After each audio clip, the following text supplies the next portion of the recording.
ಕರ್ನಾಟಕ ರಾಜ್ಯ ಮುಕ್ತ ವಿಶ್ವವಿದ್ಯಾನಿಲಯದ ಗೌರವಾನ್ವಿತ ಕುಲಪತಿಗಳಾದಂತಹ ಪ್ರೊಫೆಸರ್ AP ಜ್ಞಾನಪ್ರಕಾಶ್ ಸರ್ ಅವರ ಮಾರ್ಗದರ್ಶನದಲ್ಲಿ ಮಾನ್ಯ ಕುಲಸಚಿವರಾದಂಥ professor SK Naveen Kumar sir ಅವರ ಸಲಹೆ ಮತ್ತು ಸೂಚನೆ ಮೇರೆಗೆ ಶಾಸನಬದ್ಧ ಅಧಿಕಾರಿಗಳ ಸಹಕಾರದಲ್ಲಿ ಹಾಗೂ ತಮ್ಮೆಲ್ಲರ ಸಹಕಾರದಲ್ಲಿ ಇಂದು ರಾಷ್ಟ್ರ ನಾಯಕ ಭಾರತದ ಮಾಜಿ ಉಪ ಪ್ರಧಾನಿ ಸುಮಾರು 40 ವರ್ಷಗಳ ಕಾಲ ಲೋಕಸಭೆಯ ಸದಸ್ಯರಾಗಿ 30 ವರ್ಷಗಳ ಕಾಲ ವಿವಿಧ ಖಾತೆಯ ಸಚಿವರಾಗಿ ಕಾರ್ಮಿಕ, ಸಾರಿಗೆ ಮತ್ತು ಸಂಪರ್ಕ, ರೈಲ್ವೆ, ಕೃಷಿ, ರಕ್ಷಣಾ ಹೀಗೆ ವಿವಿಧ ಖಾತೆಗಳನ್ನು 30 ವರ್ಷ ಸಾಮಾಜಿಕ ನ್ಯಾಯ, ಸಮಾನತೆ, ಪ್ರಜಾಪ್ರಭುತ್ವದ ರಾಷ್ಟ್ರ ನಿರ್ಮಾಣದ ಮೌಲ್ಯಗಳನ್ನು ತಮ್ಮ ಜೀವನದುದ್ದಕ್ಕೂ ಪ್ರತಿಪಾದಿಸಿದಂತಹ ಬಾಬೂಜಿ ಎಂದೇ ಪ್ರೀತಿಯಿಂದ ಕರೆಸಿಕೊಳ್ಳುತ್ತಿದ್ದಂತಹ ಡಾಕ್ಟರ್ ಬಾಬು ಜಗಜೀವನರಾಮ್ ಅವರ 40ನೇ ಪುಣ್ಯ ಸ್ಮರಣೆಯನ್ನು ಇವತ್ತು ಆಚರಣೆ ಮಾಡ್ತಾ ಇದ್ದೇವೆ.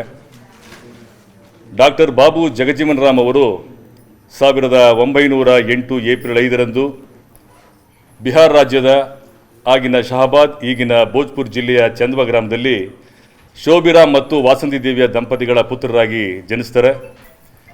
ಬಾಲ್ಯದಲ್ಲಿಯೇ ಅತ್ಯಂತ ಬುದ್ಧಿವಂತ ವಿದ್ಯಾರ್ಥಿ ಎನಿಸ್ಕೊಂಡಿದ್ದಾರೆ. ಅದಕ್ಕೆ ಉದಾಹರಣೆ ಏನಂತೆ ಮೆಟ್ರಿಕ್ಯುಲೇಷನ್ ಪರೀಕ್ಷೆಯಲ್ಲಿ ಗಣಿತ ಮತ್ತು ಸಂಸ್ಕೃತದಂತಹ ವಿಷಯಗಳಲ್ಲಿ 100ಕ್ಕೆ 100 ಅಂಕಗಳನ್ನು ಗಳಿಸಿರ್ತಾರೆ. ಹೀಗೆ ಮುಂದೆ ರಾಜಕೀಯ ಚಟುವಟಿಕೆಗಳ ತಮ್ಮನ್ನು ತೊಡಗಿಸಿಕೊಂಡು MLC, MLA ಆಗಿ ಲೋಕಸಭೆಯ ಸದಸ್ಯರಾಗಿ 30 ವರ್ಷಗಳ ಕಾಲ ಸಚಿವರಾಗಿ ಸೇವೆ ಸಲ್ಲಿಸಿ ಹಸಿರು ಕ್ರಾಂತಿಯ ಹರಿಕಾರ ಎನ್ನಿಸಿಕೊಂಡು 1986 ಜುಲೈ 6ರಂದು ಶರಣನಿದ್ರೆಗೆ ಜಾರ್ತಾರೆ.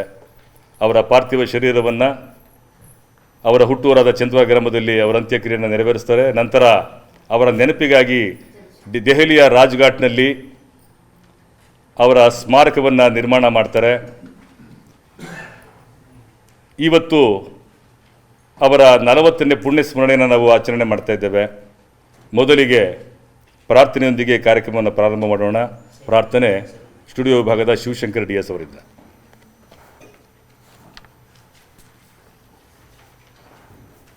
ಮೊದಲು ಸಮಾನತೆಯನ್ನು ಸಾರಿದಂತಹ ಬಸವಣ್ಣವರ ಒಂದು ವಚನಗೀತೆ. ಕೂಡಲ ಸಂಗಮ ದೇವನ ಸಾಕ್ಷಿ ಮಾಡಿ ಹೊಡೆದ ಜಾತಿಗಳನ್ನೆಲ್ಲ ಒಂದುಗೂಡಿ ಸಮಾನತೆ ಸಹೋದರತೆಯ ಬಾರಿ ಮಿಶ್ರಣ ಮಾಡಿ ಘನತೆ ಗೌರವವೆಂಬ ಗಟ್ಟಿ ತಳಪಾಯ ಹೂಡಿ ಕಟ್ಟಿದ ಮಹಾಮನೆಯನ್ನು ಒಡೆಯುತ್ತಾ ಮನುವಾದವನು ಬಳಿದನು ಭಕ್ತಿಯ ಬಣ್ಣ ನಮ್ಮ ಕ್ರಾಂತಿ ಕಲ್ಯಾಣಿ ಬಸವಣ್ಣ. ಅಣ್ಣ ಬಳಿದನು ಭಕ್ತಿಯ ಬಣ್ಣ ನಮ್ಮ ಕ್ರಾಂತಿ ಕಲ್ಯಾಣಿ ಬಸವಣ್ಣ. ಲಿಂಗಭೇದವ ತೊರೆದು ಲಿಂಗ ದೀಕ್ಷೆಯ ಮಾಡಿ ಲಿಂಗ ಧಾರಣೆ ಮಾಡಿ ಅನುಭವ ವಿನಿಮಯಕ್ಕೆ ಶರಣ ಸಂಗವ ಮಾಡಿ ಶರಣ ಸಂಗವ ಮಾಡಿ ಅನುಭವ ಮಂಟಪದಿ ಆದ್ಯರ ಅನುಸರಿಸಿ ಮತ ಮೌಢ್ಯವನಳಿಸಿ ಸಕಲ ಜೀವಂಗಳಿಗೂ ದಯೆಯೇ ದಮ್ಮವನಿರಿಸಿ ಜಗದಲೆ ಸನು ಬಯಸಿ ದಯೆಯೇ ದಮ್ಮವನಿರಿಸಿ ಜಗದಲೆ ಸನು ಬಯಸಿ ತೆರೆಸಿದ ಎದೆಯೊಳಗಣ್ಣ ನಮ್ಮ ಕ್ರಾಂತಿ ಕಲ್ಯಾಣಿ ಬಸವಣ್ಣ. ಅಣ್ಣ ತೆರೆಸಿದ ಎದೆಯೊಳಗಣ್ಣ ನಮ್ಮ ಕ್ರಾಂತಿ ಕಲ್ಯಾಣಿ ಬಸವಣ್ಣ.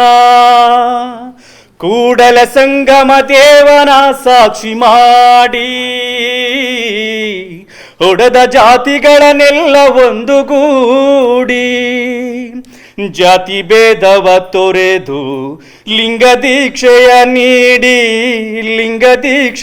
ನೀಡಿ ಶರಣರು ಅಂದೆಂದು ಲಿಂಗ ಮೀಸಲು ಮಾಡಿ ಹಿತವಚನದಿ ನಿಜ ಪಥವನ್ನು ತೋರಿ ಸಕಲರನು ಸೇರಿ ಕಾಯಕ ಮಾರ್ಗದಿ ಮಾದರಿ ತಾನಾಗಿ ಲಿಂಗ ಜಂಗಮನಾಗಿ ಬೆಳಗಿದ ನಮ್ಮ ಬದುಕನ್ನ ನಮ್ಮ ಕ್ರಾಂತಿ ಕಲ್ಯಾಣಿ ಬಸವಣ್ಣ ಅಣ್ಣ ಬೆಳಗಿದ ನಮ್ಮ ಬದುಕನ್ನ ನಮ್ಮ ಕ್ರಾಂತಿ ಕಲ್ಯಾಣಿ ಬಸವಣ್ಣ. ಒಡೆದ ಜಾತಿಗಳನ್ನು ಒಂದು ಮಾಡಿ ಎನ್ನುವಂತಹ ವಿಶ್ವಗುರು ಕ್ರಾಂತಿಕಾರಿ ಬಸವಣ್ಣರವರ ಗೀತೆಯೊಂದಿಗೆ ಪ್ರಾರ್ಥನೆ ನೆರವೇರಿಸಿಕೊಟ್ಟಂತಹ ಶಿವಶಂಕರ್ DS ಅವರಿಗೆ ಹೃದಯಪೂರ್ವಕ ವಂದನೆಗಳು. ಈಗ ಪ್ರಾಸ್ತಾವಿಕ ನುಡಿ ಹಾಗೂ ಸ್ವಾಗತವನ್ನು ಕೋರಲಿದ್ದಾರೆ ಈ ಕಾರ್ಯಕ್ರಮದ ನೇತೃತ್ವವನ್ನು ವಹಿಸಿಕೊಂಡಿರತಕ್ಕಂಥ ಡಾಕ್ಟರ್ ಆರ್ ಶರಣಮ್ಮ ಅವರು, ನಿರ್ದೇಶಕರು, ಡಾಕ್ಟರ್ ಬಾಬು ಜಗಜೀವನ್ ರಾಮ್ ಅಧ್ಯಯನ ಸಂಶೋಧನಾ ಮತ್ತು ವಿಸ್ತರಣಾ ಕೇಂದ್ರ. ಹಸಿರು ಕ್ರಾಂತಿಯ ಹರಿಕಾರ ಎಂದೇ ಪ್ರಸಿದ್ಧರಾದ ಡಾಕ್ಟರ್ ಬಾಬು ಜಗಜೀವನ್ ರಾಮ್ರವರು ದೇಶ ಕಂಡ ಅಪರೂಪದ ಶ್ರೇಷ್ಠ ರಾಜಕಾರಣಿ ಎಂದರೆ ತಪ್ಪಾಗಲಾರದು. ಭಾರತ ಸ್ವಾತಂತ್ರ್ಯ ಗಳಿಸಿದ ನಂತರ ರಾಷ್ಟ್ರದ ಅಭಿವೃದ್ಧಿಯಲ್ಲಿ ಇವರು ನೀಡುತ್ತಾ ಬಂದಿರುವ ಕೊಡುಗೆಗಳು ಸ್ಮರಣೀಯವಾದವುಗಳು. ಸಾರಿಗೆ ಮತ್ತು ಸಂಪರ್ಕ ಸಚಿವರಾಗಿ, ರೈಲ್ವೆ ಸಚಿವರಾಗಿ, ಕೃಷಿ ಮತ್ತು ಆಹಾರ ಸಚಿವರಾಗಿ, ರಕ್ಷಣಾ ಸಚಿವರಾಗಿ ಮತ್ತು ಉಪ ಪ್ರಧಾನಮಂತ್ರಿಗಳಾಗಿ ಅನೇಕ ಕಾಯ್ದೆ ಕಾನೂನುಗಳನ್ನು ಜಾರಿಗೆ ತಂದು ರಾಷ್ಟ್ರ ರಾಜಕಾರಣದಲ್ಲಿ ಸಮಾಜದಲ್ಲಿ ಅನೇಕ ಬದಲಾವಣೆಗಳನ್ನು ತರಲು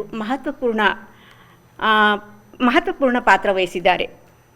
ಇಂತಹ ಮಹಾನ್ ರಾಷ್ಟ್ರ ನಾಯಕರ ವಿಚಾರಧಾರೆಗಳು ಸಮಾಜದ ಎಲ್ಲ ಜನತೆಗೂ ತಲುಪಬೇಕೆಂಬುದು ವಿಶ್ವವಿದ್ಯಾನಿಲಯದ ಆಶಯವಾಗಿದೆ. ಈ ನಿಟ್ಟಿನಲ್ಲಿ ಡಾಕ್ಟರ್ ಬಾಬು ಜಗಜೀವನ್ ರಾಮ್ ಅಧ್ಯಯನ ಕೇಂದ್ರವು ಮುಖ್ಯವಾಗಿ ಬಾಪೂಜಿಯವರ ಆದರ್ಶಗಳು, ಚಿಂತನೆಗಳು, ವಿಚಾರಗಳು ಹಾಗೂ ಸಾಧನೆಗಳನ್ನು ಸಮಾಜದ ಜನತೆಗೆ ತಿಳಿಸುವ ಸಲುವಾಗಿ ವಿಶೇಷ ಉಪನ್ಯಾಸಗಳು, ವಿಚಾರ ಸಂಕಿರಣಗಳು, ಕಾರ್ಯಾಗಾರಗಳು, ಸಮ್ಮೇಳನಗಳು ಹಾಗೂ ಗ್ರಾಮೀಣ ಪ್ರದೇಶಗಳಲ್ಲಿ ಹಮ್ಮಿಕೊಳ್ಳಲಾಗ್ತಾ ಇದೆ. ಪ್ರಕಟಣಾ ಸಮಿತಿಯ ಮೂಲಕ ಹಲವಾರು ಪುಸ್ತಕಗಳ ರಚನಾ ಕಾರ್ಯವೂ ಸಹ ಪ್ರಗತಿಯಲ್ಲಿದೆ ಅಂತ ಹೇಳ್ಬೋದು. ಇನ್ನು ಸ್ವಾಗತ ಕಾರ್ಯಕ್ರಮ ಕರ್ನಾಟಕ ರಾಜ್ಯ ವಿಸ್ತಾರವಾಗಿ ಬಾಪೂಜಿಯವರ ಬಗ್ಗೆ ವಿಸ್ತಾರವಾಗಿ ನಮ್ಮ ರಮೇಶ್ ಅವರು ನೆಕ್ಸ್ಟ್ ವಿಶೇಷ ಉಪನ್ಯಾಸದಲ್ಲಿ ಮಾಹಿತಿಗಳನ್ನು ತಿಳಿಸ್ಕೊಡ್ಲಿದ್ದಾರೆ. ಈಗ ಕಾರ್ಯಕ್ರಮದ ಸ್ವಾಗತ ಕರ್ನಾಟಕ ರಾಜ್ಯ ಮುಕ್ತ ವಿಶ್ವವಿದ್ಯಾಲಯದ ಡಾಕ್ಟರ್ ಬಾಬು ಜಗಜೀವನ್ ರಾಮ್ ಅಧ್ಯಯನ ಕೇಂದ್ರದ ವತಿಯಿಂದ ಬಾಬೂಜಿಯವರ 40ನೇ ವರ್ಷದ ಪುಣ್ಯಸ್ಮರಣೆ ಕಾರ್ಯಕ್ರಮಕ್ಕೆ ಆಗಮಿಸಿರುವಂತಹ ನಮ್ಮೆಲ್ಲರ ನೆಚ್ಚಿನ ಕುಲಸಚಿವರಾದಂತಹ ಪ್ರೊಫೆಸರ್ ನವೀನ್ ಕುಮಾರ್ ಸರ್ ಅವರಿಗೆ ಅಧ್ಯಯನ ಕೇಂದ್ರದ ಪರವಾಗಿ ಅತ್ಯಂತ ಹೃದಯಪೂರ್ವಕವಾಗಿ ಸ್ವಾಗತವನ್ನು ಕೋರ್ತೇನೆ. ಕಾರ್ಯಕ್ರಮದ ಅಧ್ಯಕ್ಷತೆಯನ್ನು ಕುಲಸಚಿವರು ವಹಿಸ್ಕೋಬೇಕು ಅಂತ ಕೇಳ್ಕೊತಾ ಇದ್ದೀನಿ. ಏಕೆಂದರೆ ಮಾನ್ಯ ಕುಲಪತಿಗಳು ಅನ್ಯ ಕಾರ್ಯ ನಿಮಿತ್ತ ನಾನು ಇವತ್ತು ಸ್ವಲ್ಪ ಕಷ್ಟ ಆಗುತ್ತಮ್ಮ ಇರೋದು ಅಂತ ಹೇಳಿದರು. ಹಾಗಾಗಿ ಕಾರ್ಯಕ್ರಮದ ಅಧ್ಯಕ್ಷತೆಯನ್ನು ಸಹ ಕುಲಸಚಿವರೇ ವಹಿಸ್ಕೋಬೇಕು, ಕಾರ್ಯಕ್ರಮವನ್ನು ಯಶಸ್ವಿಯಾಗಿ ನಡೆಸ್ಕೊಡ್ಬೇಕು ಅಂತ ತಮ್ಮಲ್ಲಿ ಕೇಳ್ಕೊತಾ ಇದ್ದೀನಿ ಸರ್. ಹಾಗೆಯೇ ಈ ಕಾರ್ಯಕ್ರಮ ಸುಗಮವಾಗಿ ನಡೆಯಲು ಎಲ್ಲ ರೀತಿಯ ಸಹಕಾರಗಳನ್ನು ನೀಡಿದಂತಹ ಡೀನ್ ಶೈಕ್ಷಣಿಕರಾದ ಪ್ರೊಫೆಸರ್ ರಾಮನಾಥಂ ನಾಯ್ಡು ಸರ್ ಅವರಿಗೂ ಸಹ ಹೃತ್ಪೂರ್ವಕವಾಗಿ ಕೇಂದ್ರದ ವತಿಯಿಂದ ಸ್ವಾಗತವನ್ನು ಕೋರ್ತೇನೆ. ಹಾಗೆಯೇ ಕಾರ್ಯಕ್ರಮದಲ್ಲಿ ಉಪಸ್ಥಿತರಿರುವಂತಹ ಪರೀಕ್ಷಾಂಗ ಕುಲಸಚಿವರಾದ ಡಾಕ್ಟರ್ ಆನಂದ್ ಕುಮಾರ್ ಸರ್ ಅವರಿಗೂ ಸಹ ಕೇಂದ್ರದ ವತಿಯಿಂದ ಅತ್ಯಂತ ಗೌರವಪೂರ್ವಕವಾಗಿ ಸ್ವಾಗತವನ್ನು ಕೋರ್ತೇನೆ. ನಮ್ಮ ಡೀನ್ ಅಧ್ಯಯನ ಕೇಂದ್ರಗಳಾದ ಡಾಕ್ಟರ್ ಆನಂದೇಗೌಡರು ಅವ್ರಿಗೂ ಸಹ ಅಧ್ಯಯನದ ಕೇಂದ್ರ ಪರವಾಗಿ ಹೃತ್ಪೂರ್ವಕವಾದ ಒಂದು ಸ್ವಾಗತವನ್ನು ಕೋರ್ತೇನೆ. ಹಾಗೆಯೇ ನಮ್ಮ ಸಿಕಾ ಡೈರೆಕ್ಟ್ರು ಆಗಮಿಸಬೇಕಿತ್ತು, ನಾನು ಫೋನೂ ಮಾಡಿದ್ದೆ, ಅವರ ಅನುಪಸ್ಥಿತಿಯಲ್ಲಿ ಅವ್ರಿಗೂ ಸಹ ಸ್ವಾಗತವನ್ನು ಕೋರ್ತೇನೆ. ಮಾನ್ಯ ಕುಲಪತಿಗಳು ಸಹ ಅನ್ಯ ಕಾರ್ಯನಿಮಿತ್ತ ನಾನು ಇವತ್ತಿನ ಕಾರ್ಯಕ್ರಮಕ್ಕೆ ಬರೋಕ್ಕಾಗೋದಿಲ್ಲ ಅಂತೇಳಿದ್ದರಿಂದ ಅವರ ಅನುಪಸ್ಥಿತಿಯಲ್ಲಿ ಅವರನ್ನು ಸಹ ನಾನು ಗೌರವವಾಗಿ ನಮ್ಮ ಅಧ್ಯಯನ ಕೇಂದ್ರದಲ್ಲಿ ಬಾಬು ಜಗಜೀವನ ರಾಮ್ ಕೇಂದ್ರದ ಕಾರ್ಯಕ್ರಮಕ್ಕೆ ಸ್ವಾಗತವನ್ನು ಕೋರ್ತೇನೆ. ರಮೇಶ್ ಅವರು ಭಾಳಷ್ಟು ವಿಷಯಗಳನ್ನು ಇವತ್ತು ತಿಳಿಸ್ಕೊಡಲಿದ್ದಾರೆ. ಹಾಗಾಗಿ ಒಂದು ಸರಳವಾದ ಒಂದು ಕಾರ್ಯಕ್ರಮನ ಇವತ್ತೇ ಮಾಡಬೇಕಾಗಿದ್ದರಿಂದ ತುಂಬ ಕಡಿಮೆ ಟೈಮಲ್ಲಿ ನಾವು ಇದು ಕಾರ್ಯಕ್ರಮವನ್ನು ಅರೇಂಜ್ ಮಾಡಿದ್ದು.